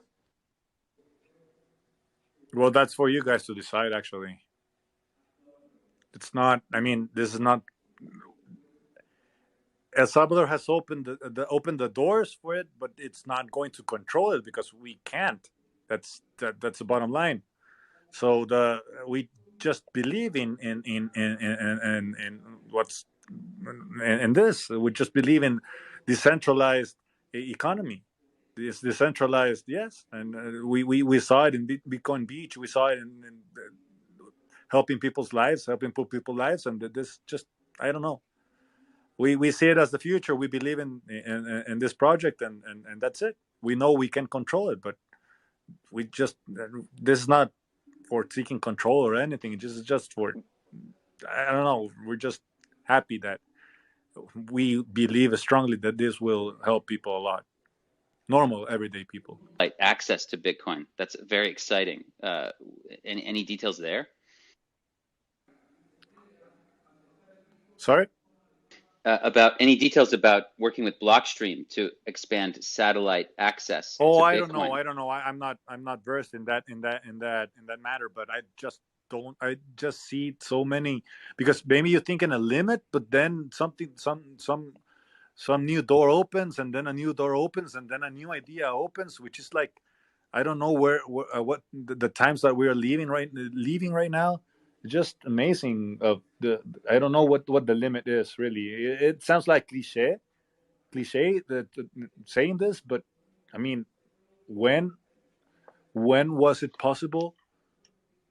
You thought about El Salvador. Maybe some of you guys didn't know what El Salvador was, or where we were at, and the globe. And now we're talking about satellites for giving internet access to everyone in El Salvador. Kareem, I'm getting a ton of questions. I might just start reading off a couple, and anyone else up here, feel free to kind of jump in as you see fit. But people in the audience are asking the intention of putting Bitcoin in the reserves of the country. Anything you can elaborate on there? Maybe you can wait for the president. Maybe he actually has more information than that. I was just here listening, and then I just wanted to tell you guys that the bill is going to pass. But now the opposition is just speaking a lot of stuff. But there's no, like in the U.S. that you have that filibuster thing. They're filibustering. Oh man, how No, dare they? no. They can't. They only have like a allocated time system here in El Salvador, so don't worry about it. I mean, it will take more minutes. It will take more time, but just I don't think. I mean, they can filibuster like in the United States. And actually, even if they could, the president's party has a supermajority. I'm in the house, just to let you know. The president is just. Hello, Hello, everybody. thank you for joining us, Mr. President. Thank you. Yeah. Thank you for opening the space, Yeah, we Nick. got like 10,000 people in here. A lot of Bitcoiners, Yeah. tons and tons of Bitcoiners listening to you right now. Pass this bill. I just followed you Thanks here for the right now. follow. I just followed you back. We're friends now. Thank you. So this bill is passing right now. It's in the assembly, as you all know. Of course, it's in debate, and they're saying a lot of things about it. But we have probably 64 out of 84 seats. So, and I think everybody will vote for it. But even if they don't, we all need 43 votes. So it's almost 100% chance that we're gonna see this bill passed in, I don't know, probably in half an hour or something like that. Is it cool And then for do you you have to? to sign it? I was just gonna ask, like, is it chill for you to be on your phone while this is going down, or like, do you have something important to do in there? Yeah, no. I took the time to do this, since I saw Karim was speaking, and then I saw all these people getting into that conversation. I thought, well, why not? I think I can take 10 minutes, right? He has to wait to sign it, actually, after voting. So he has to Yes, be I awake. have to sign the bill, so I'm probably not gonna sleep that early, like every other day. So you'll sign it tonight. I'll sign it tonight or early tomorrow if the debate takes a while. But yeah, I'll sign it when they have to close the session after the vote, and they have to send it to my desk, and I have 8 days to sign it, but I sign it right away, so it gets published tomorrow, and it goes into effect immediately, since it's a public order law. So it goes into effect immediately, so it becomes law on Wednesday. President, walk us through, once you sign this bill and it becomes law, what's the plan? Is it you go and you put Bitcoin in the reserves? Do you begin to implement other types of infrastructure or technology? Kind of what are you thinking right now in terms of what you'll do once it becomes law? Okay, there's gonna be a lot a lot of news, a lot of new information here. Um, we have been working with. I think Jack's mom is here, right? She is. Yeah, she's here, right here on stage, Brooke Mallers. Yeah. So we have been working with Jack, and we're gonna do we're gonna do a government wallet, which is not gonna be the only wallet. It's not gonna be exclusive since Bitcoin is not. I mean, it's free and it has to be like that. That's the way it works. So we're gonna keep it like that. We're not gonna try to control it or anything, since it would be, it will be a counter purpose. But we're gonna do a wallet for our merchants, so anybody can opt to use the government wallet, and that's for people that doesn't want to take the risk of normal everyday transactions, because using Bitcoin, accepting Bitcoin is gonna be a mandate. So it's not like if you go to a McDonald's. I mean, probably most of you don't like McDonald's, but well, if you go to a McDonald's or whatever, um, they cannot say we're not going to take your Bitcoin. They have to take it by law because it's a legal tender, just like any other currency in any other part of the world. So if you, for example, if you go to Mexico, they have to take your pesos. It's not like they will say I'm not going to take your pesos. You have to pay me with dollars. They have to take the pesos because that's the legal tender in Mexico. So in the case of El Salvador, Bitcoin is going to be legal tender just as the U.S. dollar. It's only not going to apply for accounting. That's the only part where the U.S. dollar is going to remain as the exclusive. It's on accounting. So the balance sheet, the company's balance sheets will be in U.S. dollars. But that's it. Everything, even taxes, can be paid with Bitcoin. So Bitcoin it's a legal tender, but as legal tender it's a mandate to accept it in every transaction, and you can pay bank loans. Even the law says the law is very short and very simple, but it's very clear. And even if you have a previous contract, if you for example, if you gave a loan to somebody and you loan $100,000 10 years ago and he still owes you that money, he can pay you with Bitcoin, because as the law turns into effect and Bitcoin becomes legal tender 90 days after the law. Why 90 days? Because we have to prepare infrastructure and all the other things. But once the law is in effect, the timing is just for getting everybody prepared and with the technology and the apps, etc. But if you owe somebody $100,000, you can pay him in Bitcoin. So it's going to be a full mandate, and everybody, every restaurant, every barber shop, every hotel, every bank, every personal transaction, if you want to sell a car, everything can be paid in US dollars or in Bitcoin, and nobody can refuse the payment.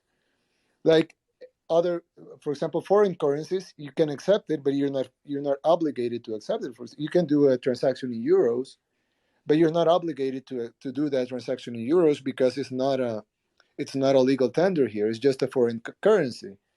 In the case of Bitcoin, it's going to be legal tender and it's going to be treated like a national currency, so everybody has to accept it.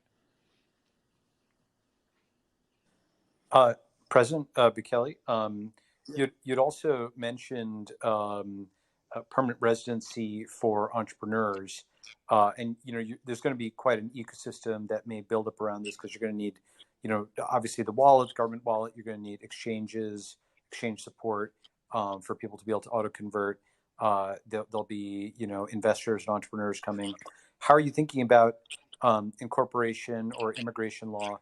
Caitlin Long, who's actually here, did a pioneering bill for Wyoming that might be interesting to you. That actually Miami also copied.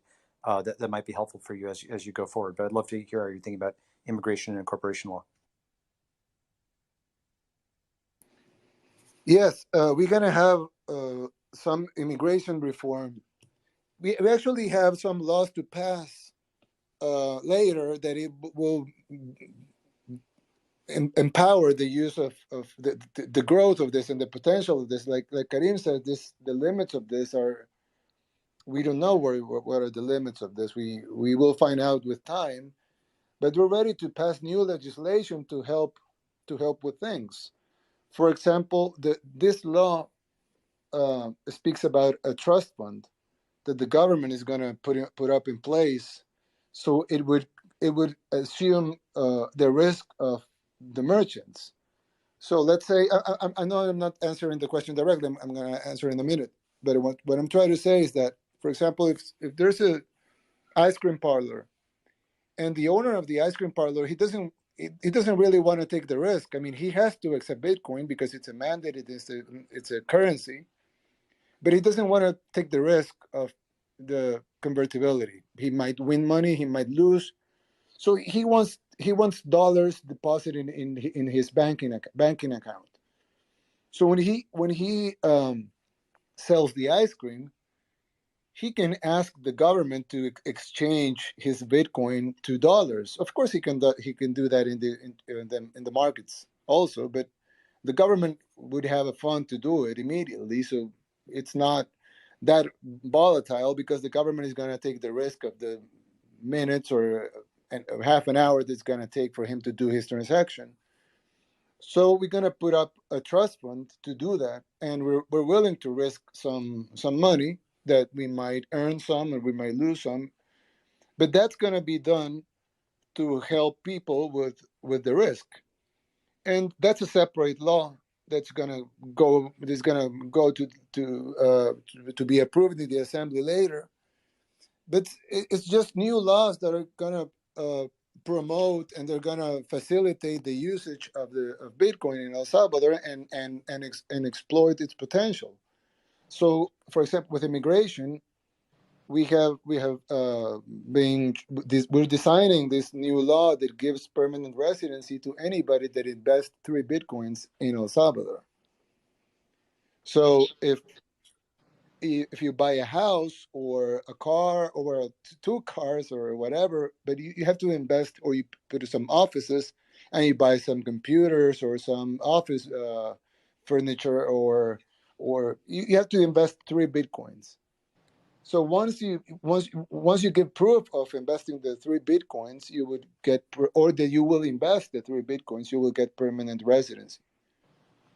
So it's going to be expressed in Bitcoins and not in US dollars, because we want to make the people used to like some people like to say 1 Bitcoin equals 1 Bitcoin. So we want people to get familiarized to using Bitcoins as a unit alone, and not all the time being thought of the convertibility to the US dollar, because that's not good for Bitcoin as a currency. It's like when Europeans go to a place and buy a car with euros, they don't convert the euros to dollars to buy the car. They just buy the car to the amount of what's expressed in the price of the car in the car dealership. So we want to do that, and we want to promote people coming here, innovators, investors, entrepreneurs, Bitcoiners. They want to buy a vacation house or go and live by the beach or whatever, and we want to promote all this, and so we're gonna pass some legislation for immigration reform, and we're gonna pass some legislation for the trust fund, and some other legislation for access to the internet. We're gonna build a better infrastructure so people have more access. It's one of the articles of this new law says that the government has to provide and facilitate and promote the connectivity of the people and the technology, which is of course an app and a phone and an internet connection. So there's going to be new legislation coming soon that is not a necessity of this law, but it would definitely promote and widen the opportunities and the potential of this thing that it's happening here, and that it's probably going to be replicated in other countries as well. That's really interesting. I use Eunice. There's like two sanguinis, which is citizenship by blood, and then Jus Solis, which is by law, and then Jus Ionis, which is by investment. And so 3BTC investment basically gets you citizenship. That's really interesting.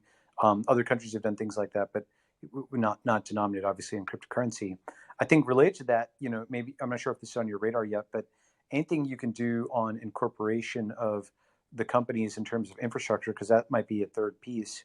As I mentioned, Caitlin is here, and she's done a lot of pioneering work on this. Might be an interesting person to speak to. Francis Suarez has adopted some of that, because you could become a sanctuary country for crypto. I think a lot of entrepreneurs, Bitcoin entrepreneurs, everybody would come there, and because the banking system would be friendly, everything would be friendly, so just something to think about. That's the third piece potentially, is your incorporation law. President, earlier somebody asked if the United States or the IMF had reached out, and you said yes. Could you tell us a little bit more about what those conversations were like? Uh-oh. Yeah. No. Actually, I have a meeting with the IMF on Thursday, and we're going to speak about several issues, one of them being this law. I already I mean, in the messaging that we set up the meeting, I already tried to explain them that this doesn't, I mean, it's a huge change for the country, and it's a huge opportunity, and it's a big message for the world, but it's not going to change our macroeconomics. I mean, it's an opportunity for our merchants, or our businesses, for the people, it's an opportunity for the people that receives remittances. It's an opportunity for the people in the tourism sector. This is gonna promote economic development, the creation of jobs. It probably is gonna lower, or as Jack said, it's gonna take to zero the commission that a lot of people is paying.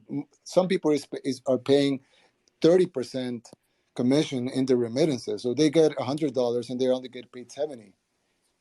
So this is an opportunity for the growth of the economy of the country and of the people. So this shouldn't be of concern, but it should be supported, I think.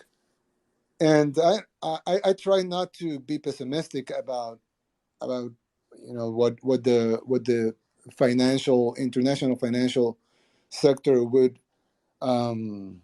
think of it. I try to be positive, because this is going to be good for the country, good for the people, good for investors, good for innovators, and it's going to solve a lot of problems in the U.S. too, because the U.S. has a big problem at the border, because a lot of people emigrate from Mexico, Guatemala, Honduras, and El Salvador. So if we create more opportunities here, that will lower the pressure in the border. So, I mean, they should be happy about this. So I think it's more, we have to do a lot of explaining, and we have to campaign this. But I'm sure it's going to be good for everybody, and we count on you. I mean, we're almost 16,000 people are connected to this chat room right now. So, and there's a lot of influential people here. So I think it's going to be, there's going to be a lot of support for what we're doing here. Of course, there's going to be people that oppose it. It's normal. We live in a free society, so people can oppose something, and they're free to oppose it. But there's going to be a lot of support, not only political support, but also influencers and people in the, for example, this was, I don't know if he's here, but there was a very nice article in Forbes, and it spoke very well about the project and about what we're doing here in El Salvador. And I mean, we didn't get that kind of press before, so I think there's a lot of support that is gonna be built in this network that is new, and that it's gonna allure a lot of innovators and a lot of talent that is coming. Because I mean, this is, we're not only talking about money. We're talking about technology. We're talking about talent. We're talking about fresh new ideas, and all of this is coming here. It has been already here, and it's coming more and more by the day. So this new technologies, new ways of promoting access to financing, access to technology for the people. This has to be good for the United States, and it has to be good for the worldwide financial sector. It's probably not good for some people that have some different interests, but for the good of humanity, and for the good of in this moment our country, that's gonna be it. I mean, everybody has to support it, or they should at least. So I think we're gonna do a lot of campaigning and a lot of explaining, but I think at the end he's gonna get a very good result. President Mr. Bukele, I mean, do you consider this to be the beginning of de-dollarization? Is this sort of what you have in mind long term? No, we in 2001, when the country was dollarized, the argument was that our currency was too volatile, and that we have to um, attract investors, and we have to be to use the U.S. dollar as a currency, because that would attract investors, and we probably did at Just to let you some know, he was a extent. minor when that happened. I know. I was a minor too. So, um, so now with um, this, we're doing that on the steroids, because now we have social media that we didn't have in 2001. So now we could be speaking at this room, which was totally improvised, and now everybody is listening to this, and it's different. So I think that the objectives of having the U.S. dollar as a legal tender are probably replicated on steroids as having Bitcoin as a legal tender. So we're not trying to de-dollarize, because it won't serve any purpose for us. But we're trying to do to allure entrepreneurs and talent and innovators to our country, and that's going to be good. And I don't think having the dollar as legal tender does any harm to it. On the contrary, I think it's going to help having both currencies as legal tenders in El Salvador. Mr. President, this is Mike Peterson from Bitcoin Beach, and I just want to thank you so much for everything you've done. I knew deep down you were a Bitcoiner. I knew you were going to come through here, and everybody on our team. Well, you're the pioneers, actually. Everybody on our and you demonstrated. Sorry to interrupt, but I want to say something good about you guys. You guys demonstrated that this is not something for rich people only. I mean, this is for everybody, and you guys demonstrated that a community can actually benefit from Bitcoin. And now we're going to demonstrate it in a country in a country wide scale.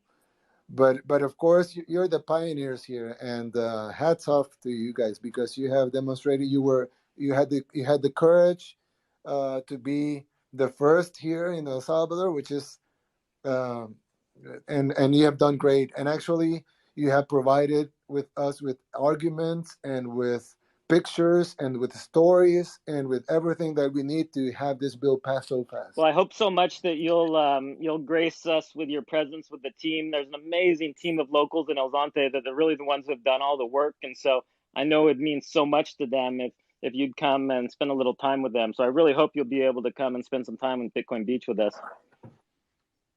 I will. President, you've got a lot of people in here from the Bitcoin community. Could you tell us a little bit about your story with Bitcoin, whether you hold Bitcoin today, and kind of how you became so interested in it?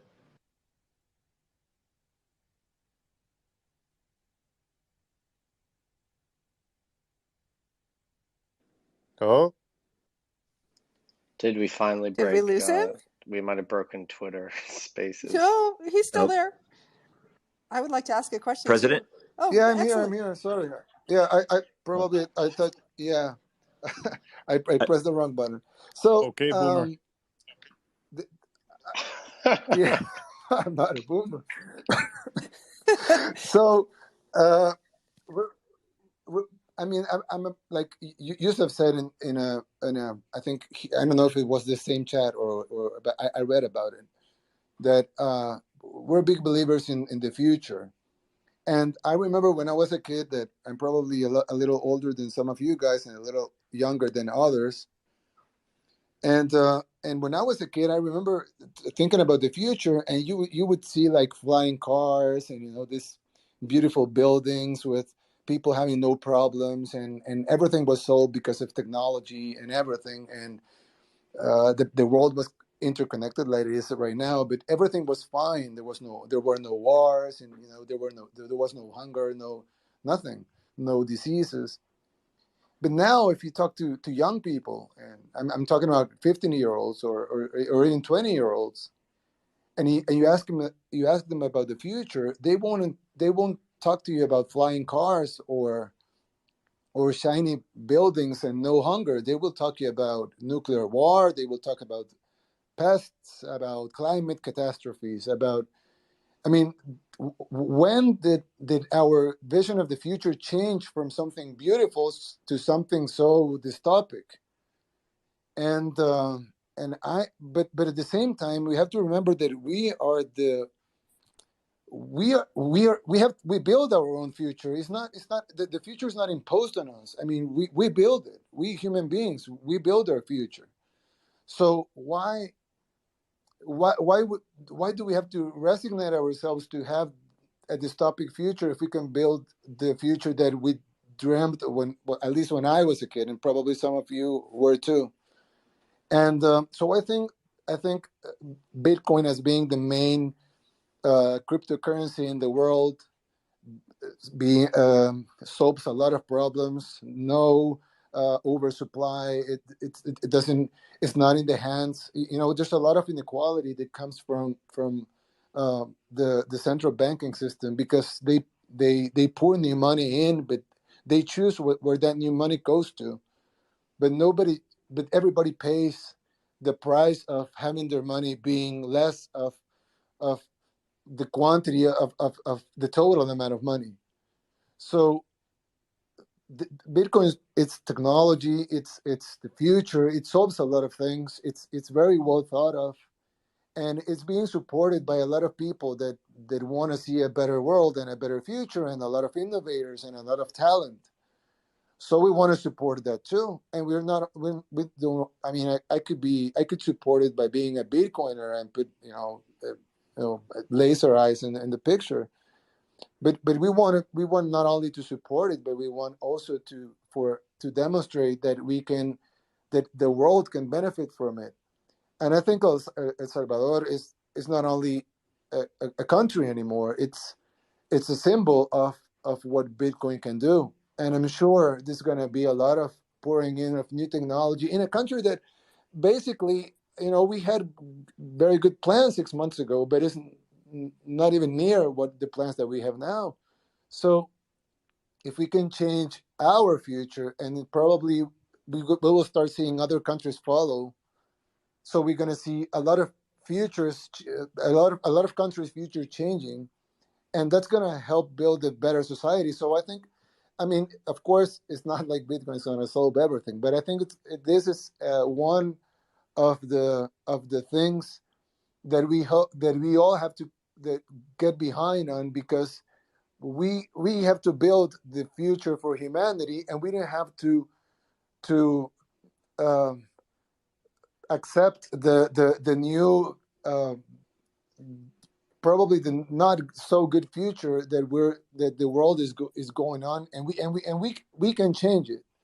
So for me, Bitcoin is a very important part of it, and I'm sure this is going to be a great example. So it's not that I'm a Bitcoin holder. It's that I do think that this is going to be a huge game changer, not for El Salvador, but for the world. And probably right now, a lot of people might laugh or say, "Oh, that's a very small country," and it is. It's the smallest country in the whole continent. But it doesn't matter. It's happening, and it's going to change a lot of things, and it's going to start here, and it's beautiful to be part of a huge change in humanity. So I don't want to be corny, but that's the reality. We're dreaming here about what's going to happen, and we're happy Mr. about it. Yeah, President, don't be we'll too corny, because Jack Dorsey is listening, so he can block you from Twitter. So be careful. Jack, Mr. Jack, President? you gotta get up here, man. Join us on stage. I sent you an invite. Mr. President, will Mr. President? will people have the freedom to use whatever wallet they want, or will they have to use the government wallet? A lot of people are asking me that. No. It's any wallet. You can use any wallet that you want. There's not going to be any. The law. The law. It's up there. It's short. Like I said, I added sweet, but it's short and simple. So it's very simple. It's there. There's going to be a government option. I mean, as a wallet that is going to be developed by Strike, but that's going to be an option. You can use any wallet, and you can use any system, and you can. I mean, we're not going to. It's going to be as free as it gets. Not limit every single human being to a wallet, right? Yeah, and the other thing is that all the new technologies that are gonna develop. I mean, they're gonna even Jack spoke about what the work that he's gonna do here. It's gonna be available for all of the other countries. So it's not only that it's fully free, but what we do with Jack is gonna be it's gonna be free also. So everybody can. I mean, there's not gonna be any restriction on the use of Bitcoin, other than it's for legal things, right? Because a lot of people are talking about, oh, with Bitcoin they're gonna do money laundering and they're gonna buy weapons or whatever, and I'm saying like, well, weapons are bought in U.S. dollars right now. I mean, it's not like, I mean, money laundering is done in U.S. dollars. The drug cartels, they use U.S. dollars, and the problem is not the dollar, is the criminals. So it's like saying Bitcoin, it facilitates transactions for doing bad things. I mean, what about cash, or what about jewelry or diamonds or any other sort of payment? What about euros or yens or whatever? I mean, it's not. This is gonna be as free as it gets, but that's not gonna mean we're inviting criminals. It just means that it's gonna be free. But being free is not a synonym of a bad thing. I don't know who changed that that definition, because it's supposed to be something good. So it's gonna be as free as it gets, and so you can use any wallet. There's gonna be a governmental wallet, but that we're gonna develop with Strike. But this is going to be one other option, like all of the other options that are out there, and it's going to be probably the smallest option, because only Salvadorans are probably going to be interested in downloading that one. But it's not a for us. It's not. The main thing is not the wallet. The main thing is the usage of Bitcoin in the country as a legal tender. That's the big thing. The other thing is part of the infrastructure and technology that we're trying to develop to help a lot of people that otherwise they wouldn't be able to access the technology or the apps or the things, because they can use it. So we will help them with the technology, with connectivity, like they did in Bitcoin Beach. So we'll try to replicate that in a wider scale with people that sell in the streets and people that sell in the market. So you can be selling fish in the market, and you're probably not even in any financial sector right now. So you probably need some government help and some people that come and give you a phone and an app and a connectivity plan for free to help you join and benefit from this. But of course, if you have your own phone and you have your own apps, I mean, you don't have to download the government one. It's just, this is like trying to get financial inclusion will require some government investment. So we'll try to do that investment. But that's not a requirement for everybody. It's just something the government will do proactively to go and benefit the people that are probably not going to benefit automatically because they don't have a smartphone or they don't have a stable internet connection. Mr. President, We're doing will you also be strengthening the property laws of El Salvador to recognize Bitcoin and to recognize outright property rights in Bitcoin? And then also, as a follow-up, you mentioned in the law instantaneous conversion to the US dollar. That implies that you have a clearing account with the Federal Reserve. I'm curious how the instantaneous conversion to dollars will be taking place. Thank you.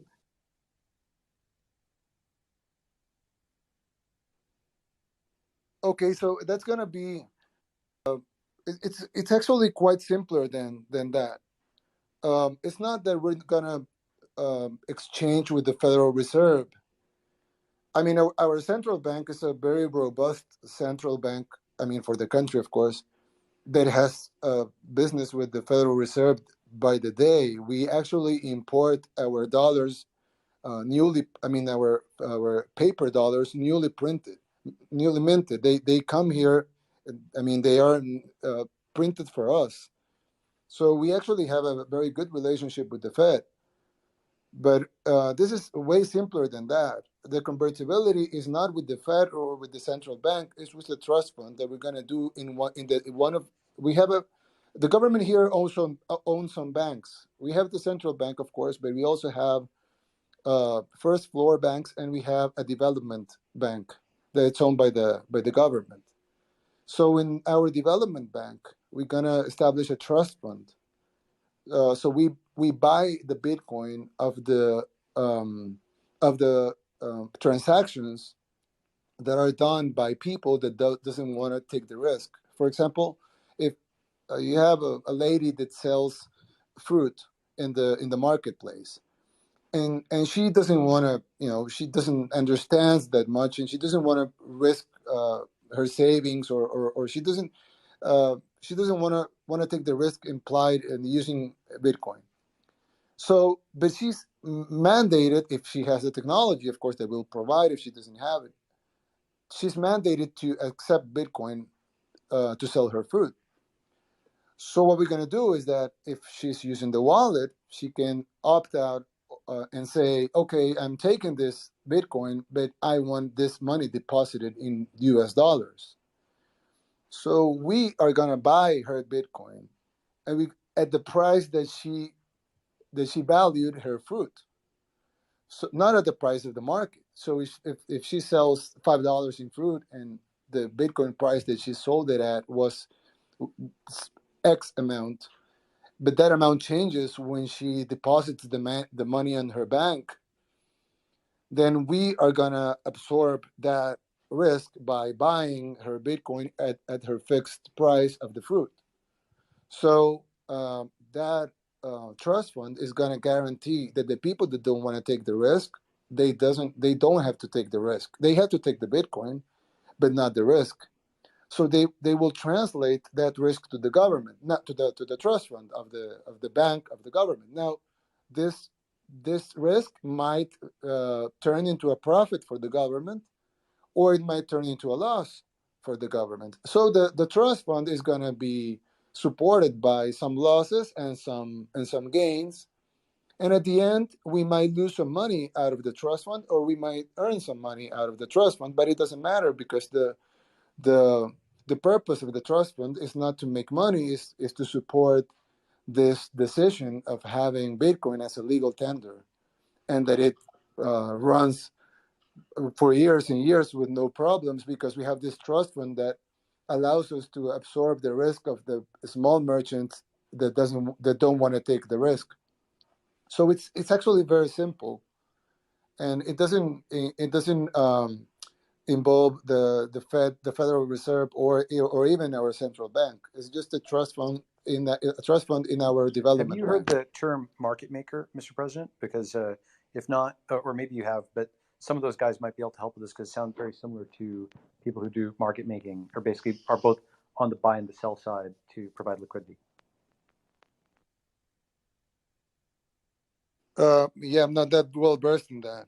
Mr. President, are you planning on doing mining? Is the government going to mine Bitcoin or encourage the mining of Bitcoin in El Salvador?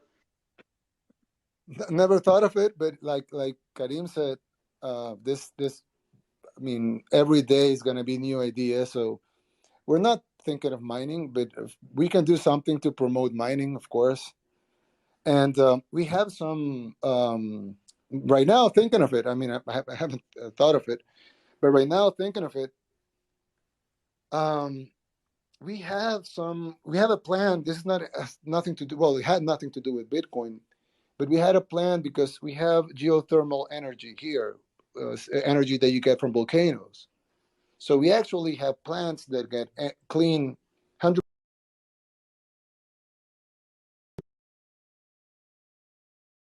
It's not only 100% renewable, but it's also 100% clean because the energy of the volcanoes turn the water into water vapor, and that makes energy. So we produce that energy since 50 years ago. But right now we were looking at that we lose a lot of energy by transporting the energy of the geothermal plants to the cities. So we want to promote this on the outskirts of the plants. We want to promote this industrial parks where you can set up your factory and you will receive cheap, clean, 100% clean, 100% renewable, zero CO2, 0% CO2 emissions, and we wanted to do that not because of Bitcoin, but because of people that want to invest in factories that won't have any carbon footprint. But now that you're talking about mining, probably somebody wants to set up a mining facility with zero emissions and with geothermal energy that it's not only cheap because it's right there in the front of them, so they don't pay. We don't have to transport the energy to another place. It's right there, and it's very, very cheap for us. So probably somebody wants to set up a mining facility with cheap, um, clean, renewable energy. But that's just a thought. I just thought about it right now. I haven't thought about mining or other things. But like Karim said, it's every day that passes, new ideas will come up, and this is the No, limits of no, this. it's remarkable. And look, any stranded, energy resource you have, whether it be hydro, volcanic, geothermal, I mean, these are things to think about. So thank you. President, one of the strengths of the Bitcoin kind of ecosystem is the community and how you can crowdsource ideas like this or ask for help. Are there specific things that people in the community can do right now to help you or the country of El Salvador as you kind of move to adopt Bitcoin as legal tender or look to kind of upgrade the financial infrastructure of the country?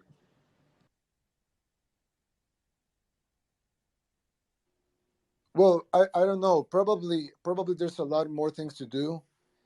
I think that we should. This is just a thought, but I think we should support this move because a lot of people are probably going to attack it just because they oppose it or because they don't like it or because they promote other ideas, which are fine. But I think we should support this as I mean, anybody can support it by their own means. They can give their opinion. They can write an article. Whatever. So I think we should support this. So this takes a strong hold, and it's not like just an idea or just a bill that was passed by Congress in a country, but it's a thing that it's strong and it's proving that it carries benefits for the common folk. And if that happens, you would see dozens of countries doing the same thing. And then it would evolve in something even more because then you're not talking about one legal tender or two legal tenders or three legal tenders, but you're talking about a currency that is being widely used by a lot of countries. So that will have financial implications. I'm not an economist, but I would guess there are a lot of economists here, and they can explain better the financial implications of what would that mean. But I think at least I'm gonna try and focus on having this project succeed, so we can have a strong um, system working here, and that would be probably it would create a domino effect, and that would probably turn into what you're saying. But I think we should have this um, more strongly functioning, so then you can take other steps. Mr. President, many of us Bitcoiners in this room, including the Americans, are worried about the prospects for high inflation over the next decade or so. Does this motivate your decision at all, the prospects for inflation in the US dollar?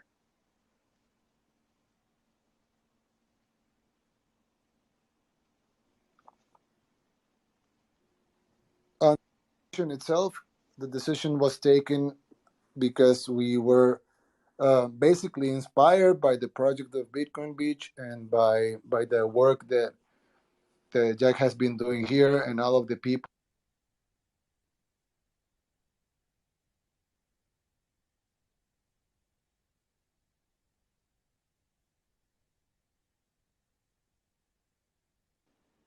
I think we might have lost you at the end there. We lose him, Did we or lose I him? lose you all?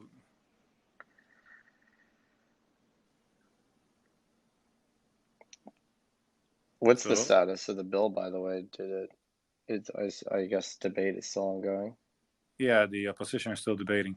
It's like a filibuster, but without the ability to filibuster for days or for hours. What's the For- opposition? Is it the bankers, Kareem? Who? Is it the bankers that are opposing it? Well, maybe they are. No, I don't know. I'm not saying the bankers. I'm just the political opposition in Congress. Maybe some people that are financing them are opposed to, but yeah, I cannot pinpoint anyone specifically. But the Back political in. opposition in Congress. He's in a listener mode right now. I don't know if we can put him back in as speaker. Who? Oh, yeah, the we've president. lost the Yeah, president. maybe he received a phone call or something because they're discussing something. Maybe I don't know. He's got work to do. Can't expect him to be on Twitter all day. But he's here. Can you pull him up, Nick? I'm looking. I'm assessing. Come on, Nick. There's 20,000 people waiting. Let's go. 22,000. Twitter Spaces is a little challenging, friends.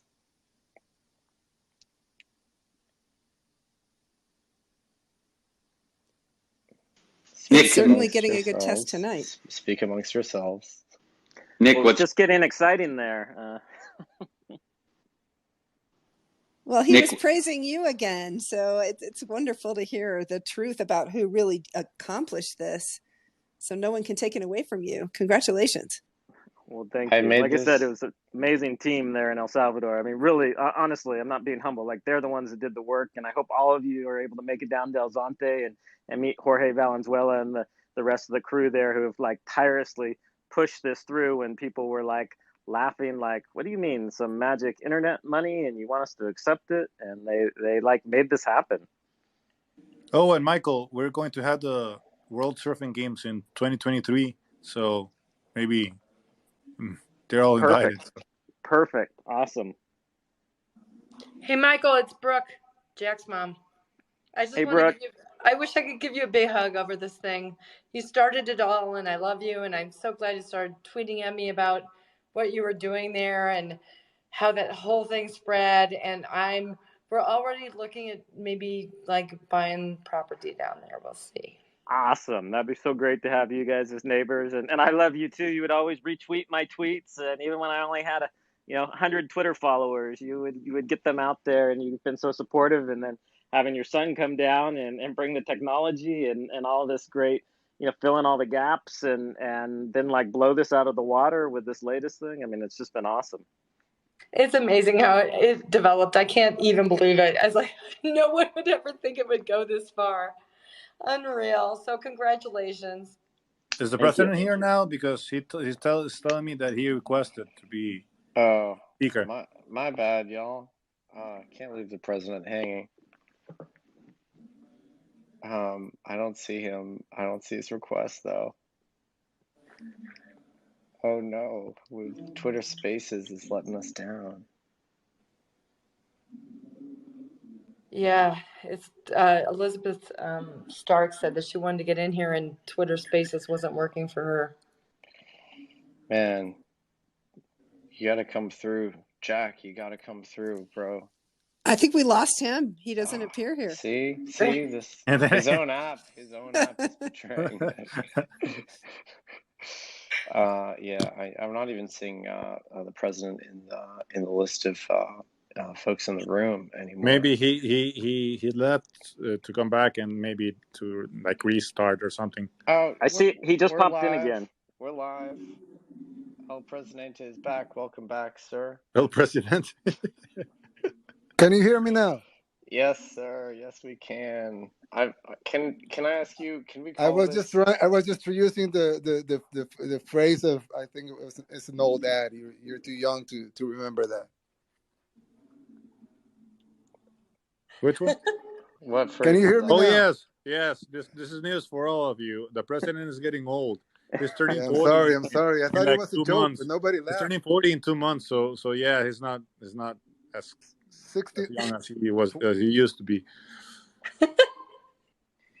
21,000 people and nobody laughed at my joke. Yeah, that's So, I should be. I'm sorry, getting sir. old, I think. What's the status of the bill? How we looking? Well, right now the opposition is talking again, but the last guy that was talking just finished. Now the another guy is talking, so we have to wait for him for 5 minutes or so, I guess, and then it continues and continues and continues until they vote. And the vote takes around maybe 2 to 3 to 5 minutes, and that will be it. So, Mr. President, you've probably seen that all these other policymakers from your neck of the woods, from Latin America, have also embarked on their own little campaigns to sort of embrace Bitcoin. I mean, a lot of this seems like you're doing. I mean, how does this make you feel? I don't know yet. It's like we're trying to live the moment and try to do the best that we can so this succeeds. And I know this, we're doing the right thing. It's not, there's so much talented, smart people behind us and doing this and supporting this and fighting for this. And I'm sure it's gonna be great for everybody. It's the definition of when you do things for, and when you do things the right way, it has to provide a good result at the end. I think it's impossible that we will not have something good come out of this, because there's so much talent, so much effort, so much people that are working with it, behind it, supporting it, pushing it. I just don't see how this is gonna turn the wrong way. So I'm just trying to live by the day and trying to see where this takes us. But I'm sure it's gonna be something good for everybody. You know, you have some of the most important Bitcoiners in the world on the stage right now. Not to sound too self-congratulatory. Is this what you Yeah, Nick, expected? you're now the boss of everybody. Thank you. That's a presidential decree. I'm putting that in my Twitter bio. But so, like, how does it feel to get this warm reaction from the Bitcoin community? Is that what you expected? Well, like I told you, we're just living by the day. I was not supposed to join the chat room. I just, everybody was tweeting about it. And I said, like, well, I should listen to this. And then everybody's saying, like, hey, the president is listening. He should speak. And then I took a while to speak in here. And then suddenly it became from 6,000 when I joined to 20,000 or I don't know, almost 22,000. And so I don't know. This is just happening. But there's a lot of things I know, but there's a lot of things I don't know. And one of the things I don't know is the limits of what this is going to become. I know that it's going to be good. I know that it's going to be great. I know that it's going to be very, very important for a lot of people. But I don't really know the limits of this. It's just things are just happening. And we're learning by the minute, and we're seeing things happen by the minute. And right now, the assembly is discussing the bill. The bill is going to pass. I mean, it's almost 100% chance that it's going to pass. So, and while this is happening in the assembly, we're just talking here, and a lot of people got interested in our talk, and this is just happening by the minute. I really don't know what that means, or what's the limit? What are the limits of this? But I know Yeah, that probably nobody know. Everyone has a theory, but nobody in this room knows what's going to happen. Are you colleagues in the chamber? Are they wondering like what you're up to right now? They're like, what's he doing on his phone? Are are they tuning in as well? I don't see any deputies There's in the some room. mayors and some The mayor of the capital is here. the mayor of San Salvador is here right now In this room? Yeah, in the he's room. here. Yes. Yeah, I'm seeing his picture here, and also our ambassador to the United States is here. I But I don't invited see her. much government officials. Let me see. Uh, well, also our representative to the Central American Bank, which is a very important bank for us, is here. I'm seeing his picture, Luis Rodriguez.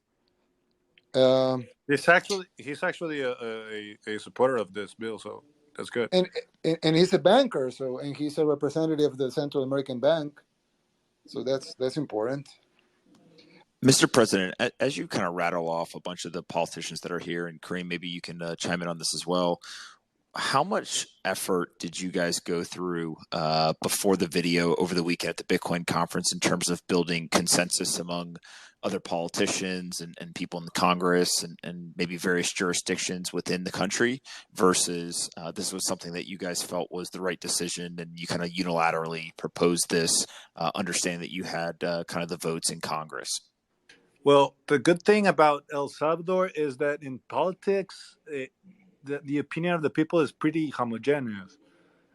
People are supporting. I mean, right now the president has 90% approval rating, and the latest Gallup poll, which is an international poll, it's not like in North Korea where the president there has like 125% approval rating, right, or something.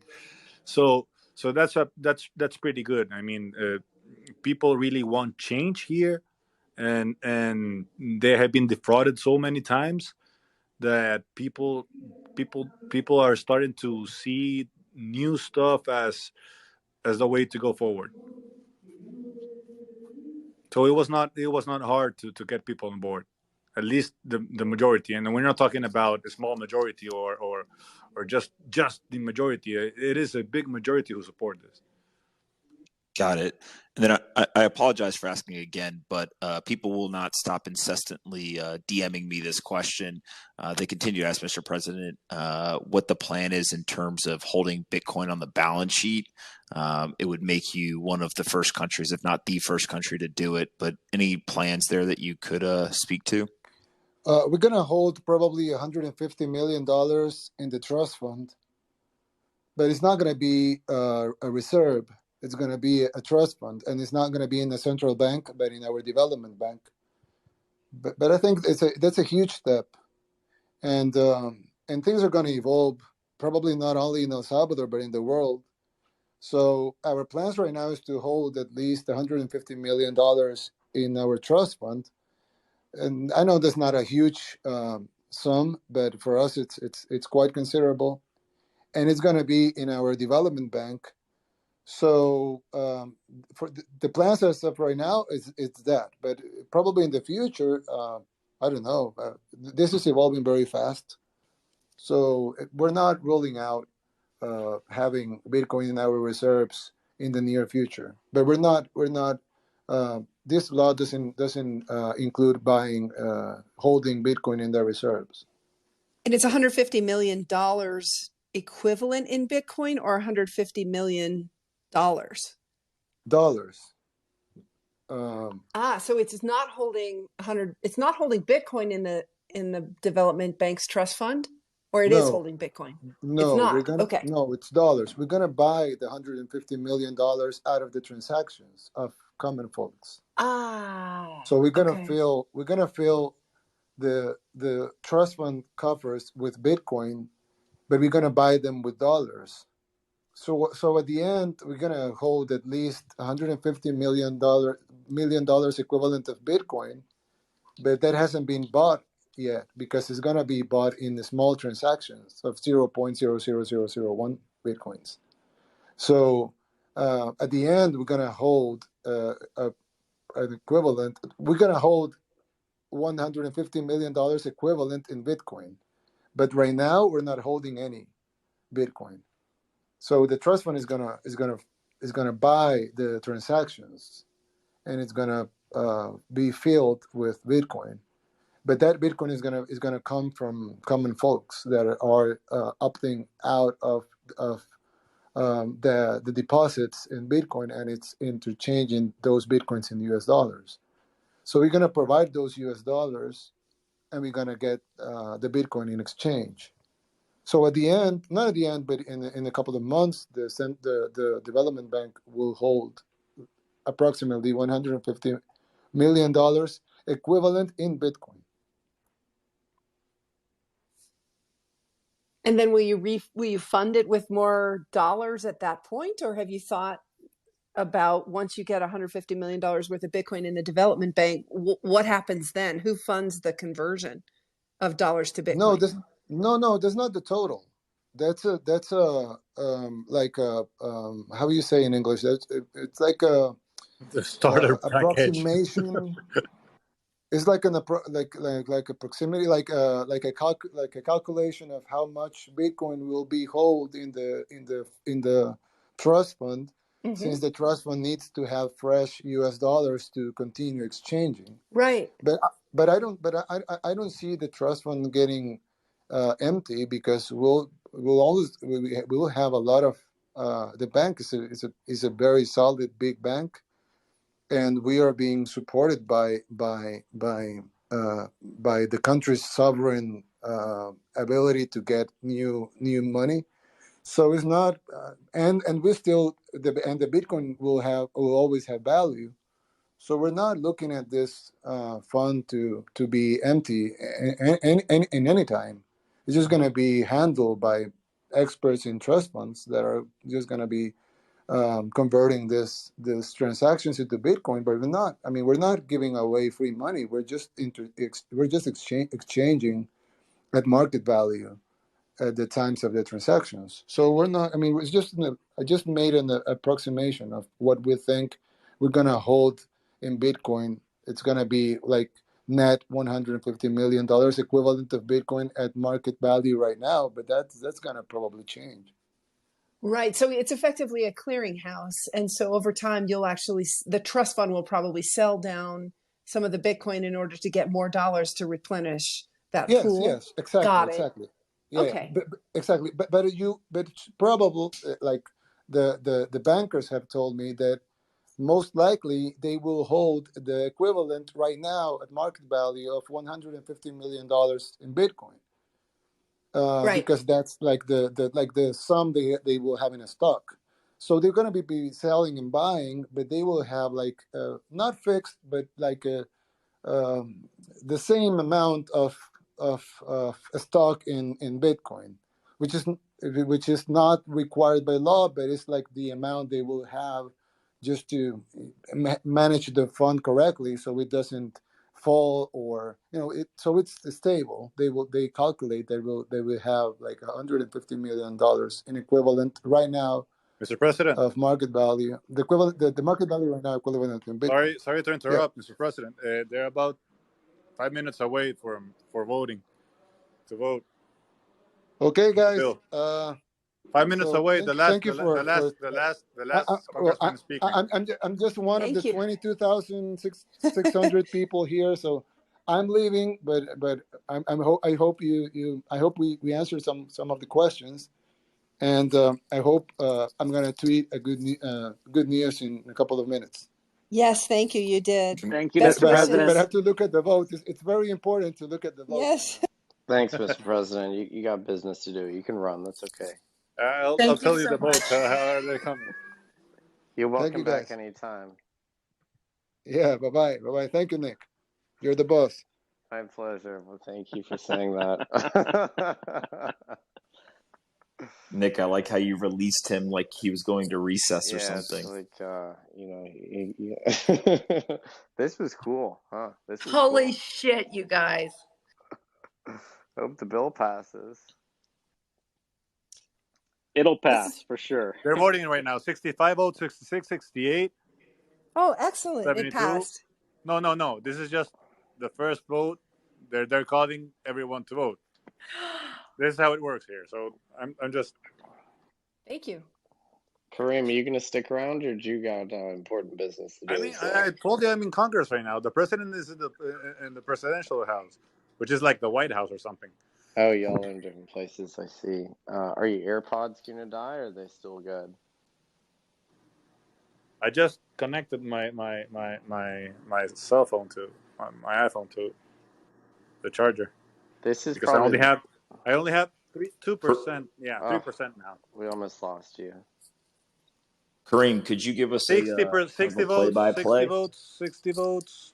So it's already 9 votes against, 60 votes in favor, and 10 votes against, 61 votes in favor, 12 votes against, 13 votes against, 14 votes against, 15 votes against, or nay, or whatever you call it. So the bill passes with supermajority. Congratulations to you all. All right. To you, back. Huge. Fantastic. Huge. Well Amazing. done. Huge. We only needed 43 votes, but it passed with a supermajority, which is good because I mean it's representative of the whole nation. The whole nation is behind this, so it's good. I wanted to see this. Yeah, it's a mandate. It's a mandate. It is a mandate. So I'll probably show you. Well, I cannot show you, but I can direct you. Let me see. Before Our your boy phone MySpace dies, Tom is in here. Oh no, are I you already going connected. to Don't worry. celebrate? You go. Are you gonna celebrate tonight? Get a drink, smoke a cigar. What's the plan after the Yeah, I successful mean, pass? not a big party because we still have like some COVID restrictions. but yeah, I'm pretty much going to celebrate watching some Netflix maybe What are you by gonna myself. watch? What are you gonna I don't watch? know. Maybe you can recommend something. Watch a nature documentary. That's what I watch when I want to chill out. They got some good ones. Watch the rise and rise of Bitcoin. Wait, they're voting right now. Let me see.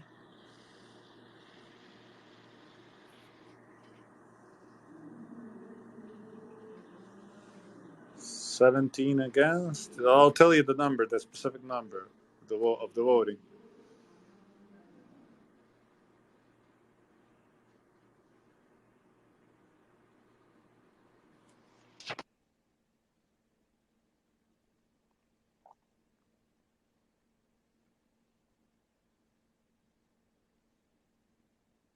Remember that we only need 43 votes out of 84.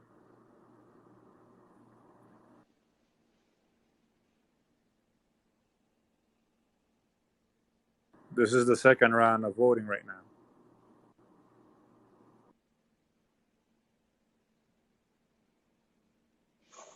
And the last round. Don't worry, so.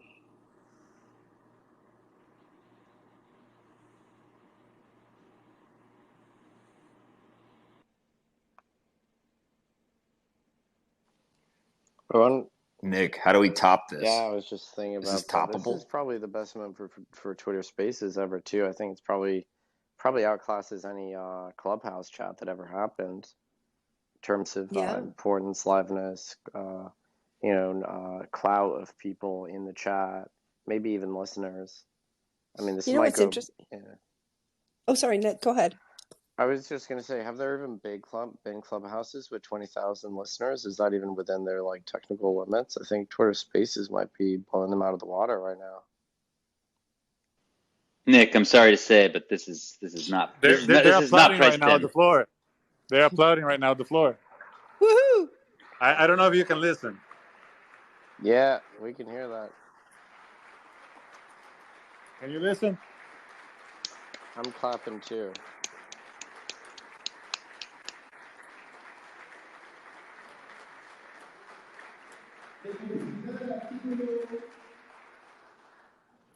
Yep.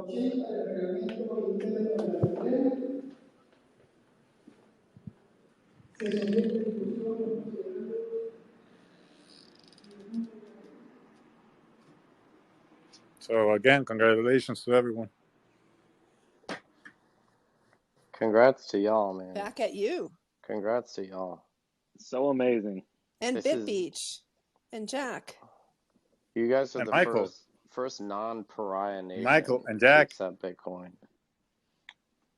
We need to get Miles Suter up here. Is he in the room? He's had amazing part in this project too. We need Miles up here. Yeah, Miles is a king. He's at Square. Miles, if you're in here, hit that application button. Michael, everybody, I'm really in tears. Oh, It's been a lot of tears this week. you should All be good proud, ones. Brooke. You should be really, really proud. I'm really proud. I never thought, I don't know, when we got Jack into Bitcoin, we just never knew he'd do this, you know? Just never knew he'd go this far. So thanks, you guys. Where's Jack? How come he's not in here with us? He's on CNBC first thing in the morning, so I think he's sleeping. It's too important for us. Yeah. I don't know if he's too important, but I just know he's probably he is. exhausted. Believe me, he is. Did we find Miles in there? Miles, you're welcome to join. All right, I'm gonna add some new people. What? Peter, are you going to leave the UK now that other countries are cooler?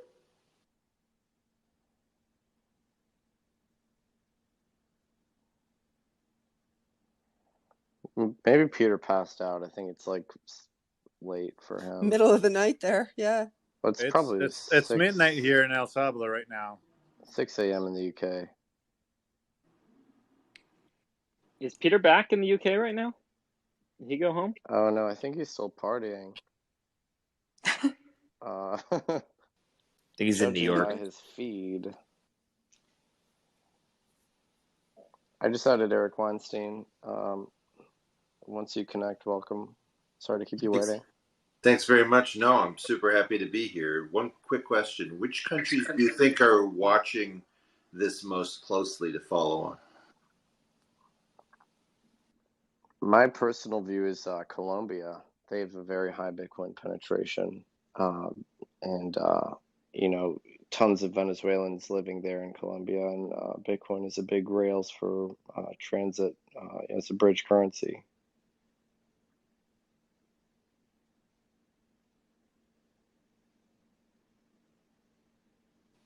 I think it's also just going to be a race. There's a ton of Central America and South American countries now that are kind of in the game or in the hunt. And some of it may just be who at the top is most passionate about getting it passed. If we really think about, we saw from announcement to passing of this legislation in El Salvador happen done next.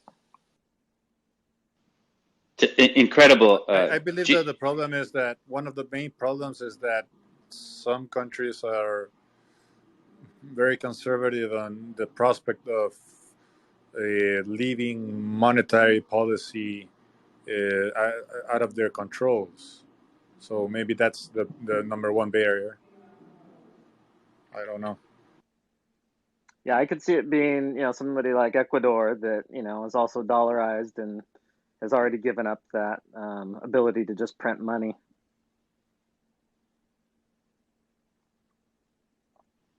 I was just going to say, incredible to watch geopolitical forces pushing open source code. Huge victory for open source code tonight. They're applauding again right now. They're just happy. That's so sick. I mean, I know it's a small country and everything, but for us, it's our country. It's the biggest country in the world, so it's really, really awesome for us what is happening right now. It's just history. Well, I mean, really, the whole world is going to have their eyes on El Salvador now. Like, you guys are leading the way. Like, you guys are upending the monetary system, and people are going to be following your example. I mean, that's going to go down in history. I mean, that's exciting.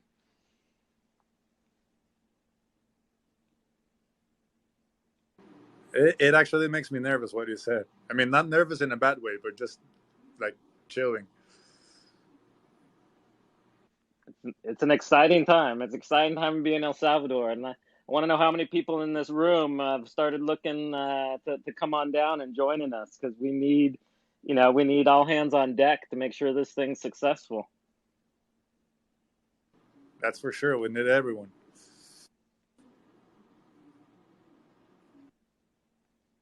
Has El Salvador looked at picking off sort of high-end talent that's disaffected in the States beyond the crypto sphere?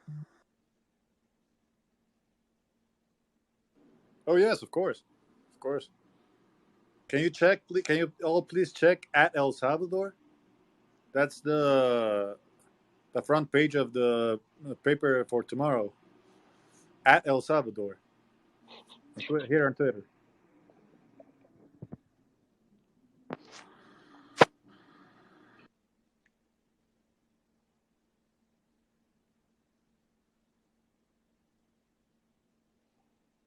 I'm gonna come visit y'all. I was actually planning on doing it anyway before this happened, to be clear. But Did you yeah, guys check the last tweet of that account at El Salvador?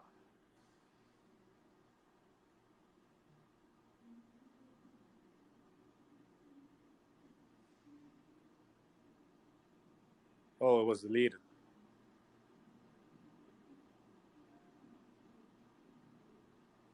Oh no, there's it again. Did you check it?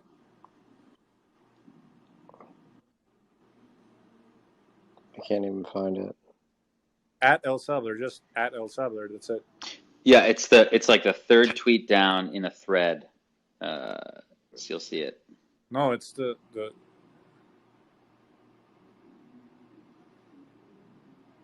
Oh, someone retweeted it because it's getting a lot of retweets right now. It's just showing that the assembly approved that Bitcoin as money. That's the headline you're looking for? It's the front page of the tomorrow's paper. I just shared it. Okay. It says Asamblea aprueba,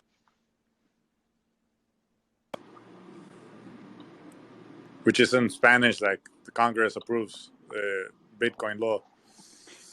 Kareem, if you hit share, Kareem, on the tweet at the very top, it'll allow you to like bring it into this chat. It's up there. I just texted my team there and told them to buy 100 copies tomorrow. We got to make sure we have this for. This is life changing, world changing.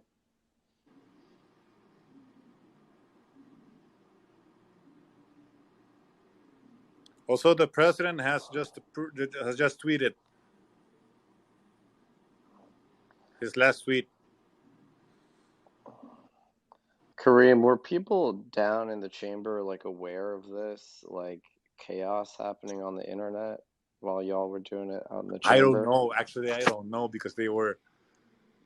I mean, it seems like an easy job, but it's not an easy job. I've been here, and it's not an easy job. So I don't. I mean, maybe some of them are actually connected, but I don't think most of them are.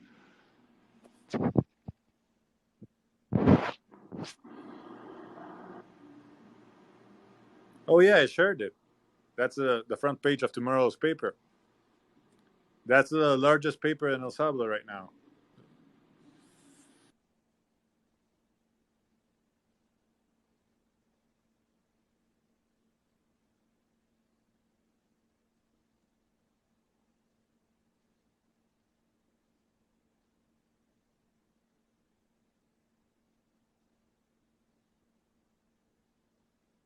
There we go.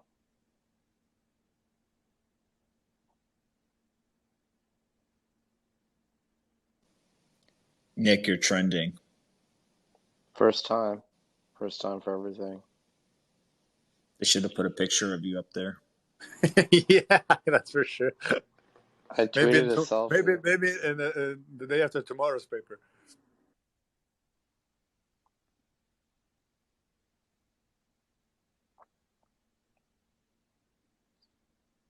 This is like Such a fun space. Every time I've done a space, it's been great. This is probably the best one. Yeah, Nick, thank you.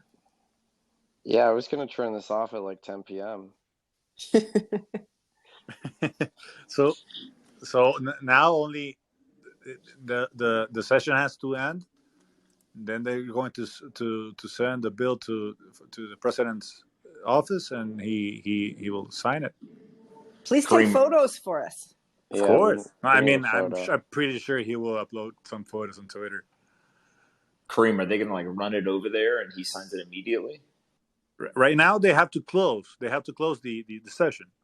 When they close the session, they can send it immediately to the president's office desk.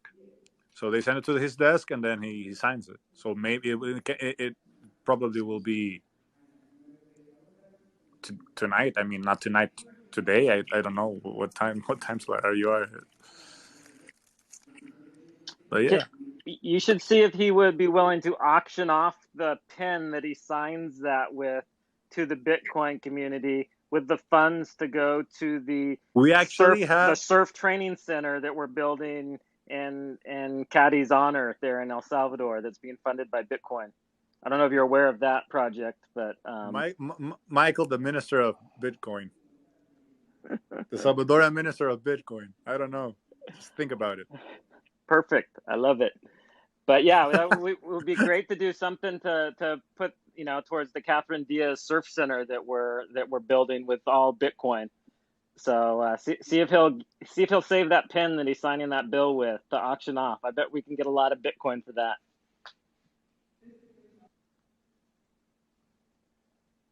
Yeah, it sounds like a good idea. We also can have the like the original plate that they use to print the paper. Perfect. No, I bet we can get those bids going way high. I mean, or you can just hang it in your room, right? I'd rather auction that off so we can build that amazing surf center.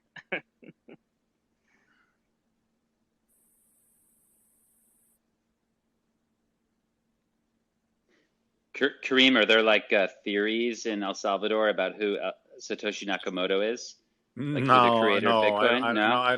I don't know. Ask Michael. Maybe he has his own theory, but no, not myself. It's a matter of national security. Just to let you know, they now. just closed the session, so the bill is going to be on his way to the president's desk. So it will probably be signed in tonight. Yeah, tonight. Wow. I hope he doesn't troll everyone and not sign the bill. I cannot confirm that he's going to sign it tonight. Maybe. Well, right now it is tomorrow. It's 12:13 a.m. So the bill passed June 9th, or did it pass on June 8th? There's probably a pretty good timestamp in all the tweets that are being sent. I'm pretty sure it passed on June 8th. Yes, because it's only 14 minutes away from yesterday.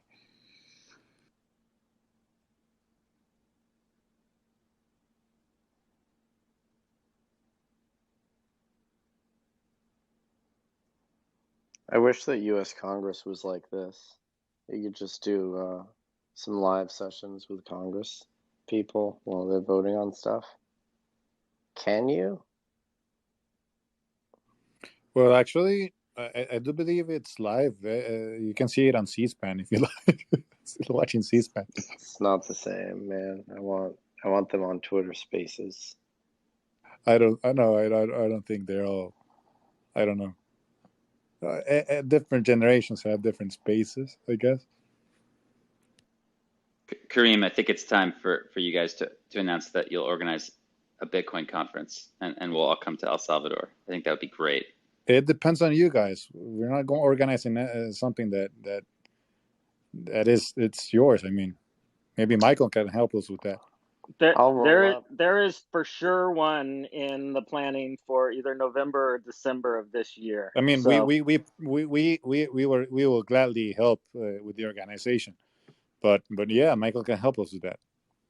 The folks that put on LeBitConf have put out some feelers of possibly looking to do something in El Salvador. I don't know if they're going to be able to make it happen this year or not, but they're of course excited by that And we news. invite the mayor of Miami. Of course. I reached out to his office actually a few months ago, like telling him he needs to come down here. That you guys can be in this together. So for sure, we need to get him down. Kareem, one of the things that I absolutely think you guys should consider and kind of keep moving towards is the trust fund with the development bank is a great start, but I do think that the first country to put Bitcoin in the actual central bank reserves, that will be another kind of historic inflection point of the global adoption of this, which I'm assuming you guys already know. But I think that's one big thing. And there's a couple of people up here on stage who may have some ideas in terms of how you guys can support the mining industry, not just from a pointing to, hey, here's where power is, but there's other things that you guys can do to really kind of incentivize miners to come to the country, use the power, help secure the blockchain. So you're not talking about government sponsored mining or government mining by itself, but like. I think you can do both. I think you can incentivize private industry, and also, at some point it becomes a matter of both economic and security. Is there a government stability in the world that mines Bitcoin? Most of them are not seen through a positive lens. Who do it? I understand. Especially from a U.S. perspective. Inside the United States, there's incentives for private industry. So there's all kinds of credits. There's certain states that have provided tax benefits for people who come to their state.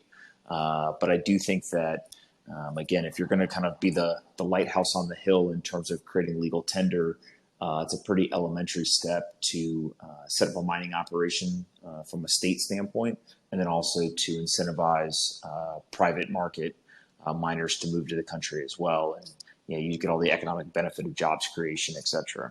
I agree. I mean, like I told before, this is just the beginning. This is not cliche. This is the beginning. This is now legal tender. And we open a door and there's a million doors afterwards, and then we open those million doors and there's a million doors in each and every one of those doors. So we don't know where we're going to where this is going to lead. It's just, I don't know, it's just new how do you call it in English, like I don't know, but you maybe understand what I'm saying.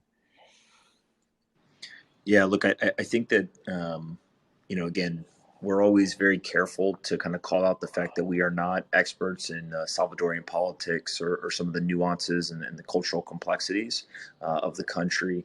But I think when you look at, what does it look like for a nation state to enter into the Bitcoin standard or kind of adopt the Bitcoin standard? I think that the legal tender is obviously a massive and very historic move, and you guys will be congratulated for that and celebrated.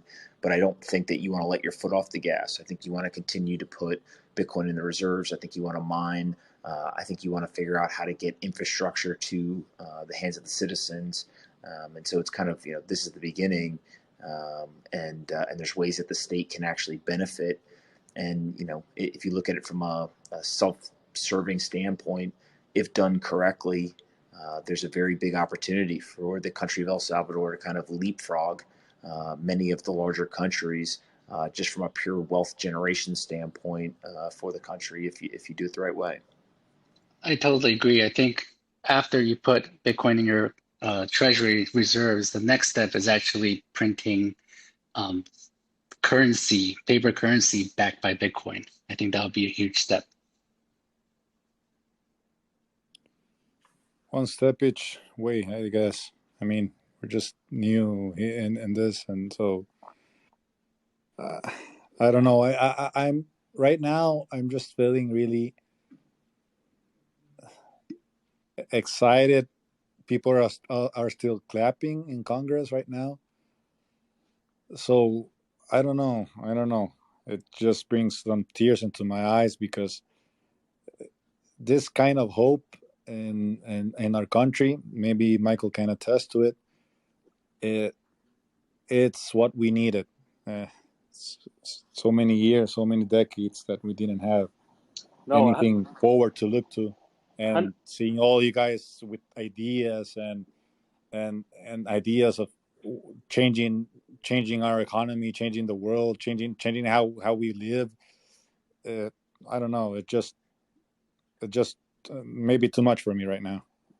I can definitely attest that we've already seen that. You know, we bought our home in El Salvador 17 years ago, and so we've been there for quite a while. And in the last couple years since we started the project, just seeing the youth to like dream for the first time in their lives and to have a dream to create a future in El Salvador, and not that they're going to have to leave. And it's been amazing, even to me, like shocking to just see how it changes their whole perspective on going to school, continuing their education, saving for the future. Like it gives them this hope, and they've seen that too with the administration that has changed and is doing things differently, and presenting a positive view of what the future can hold. And so I think the young Salvadorans have a hope that their parents didn't have.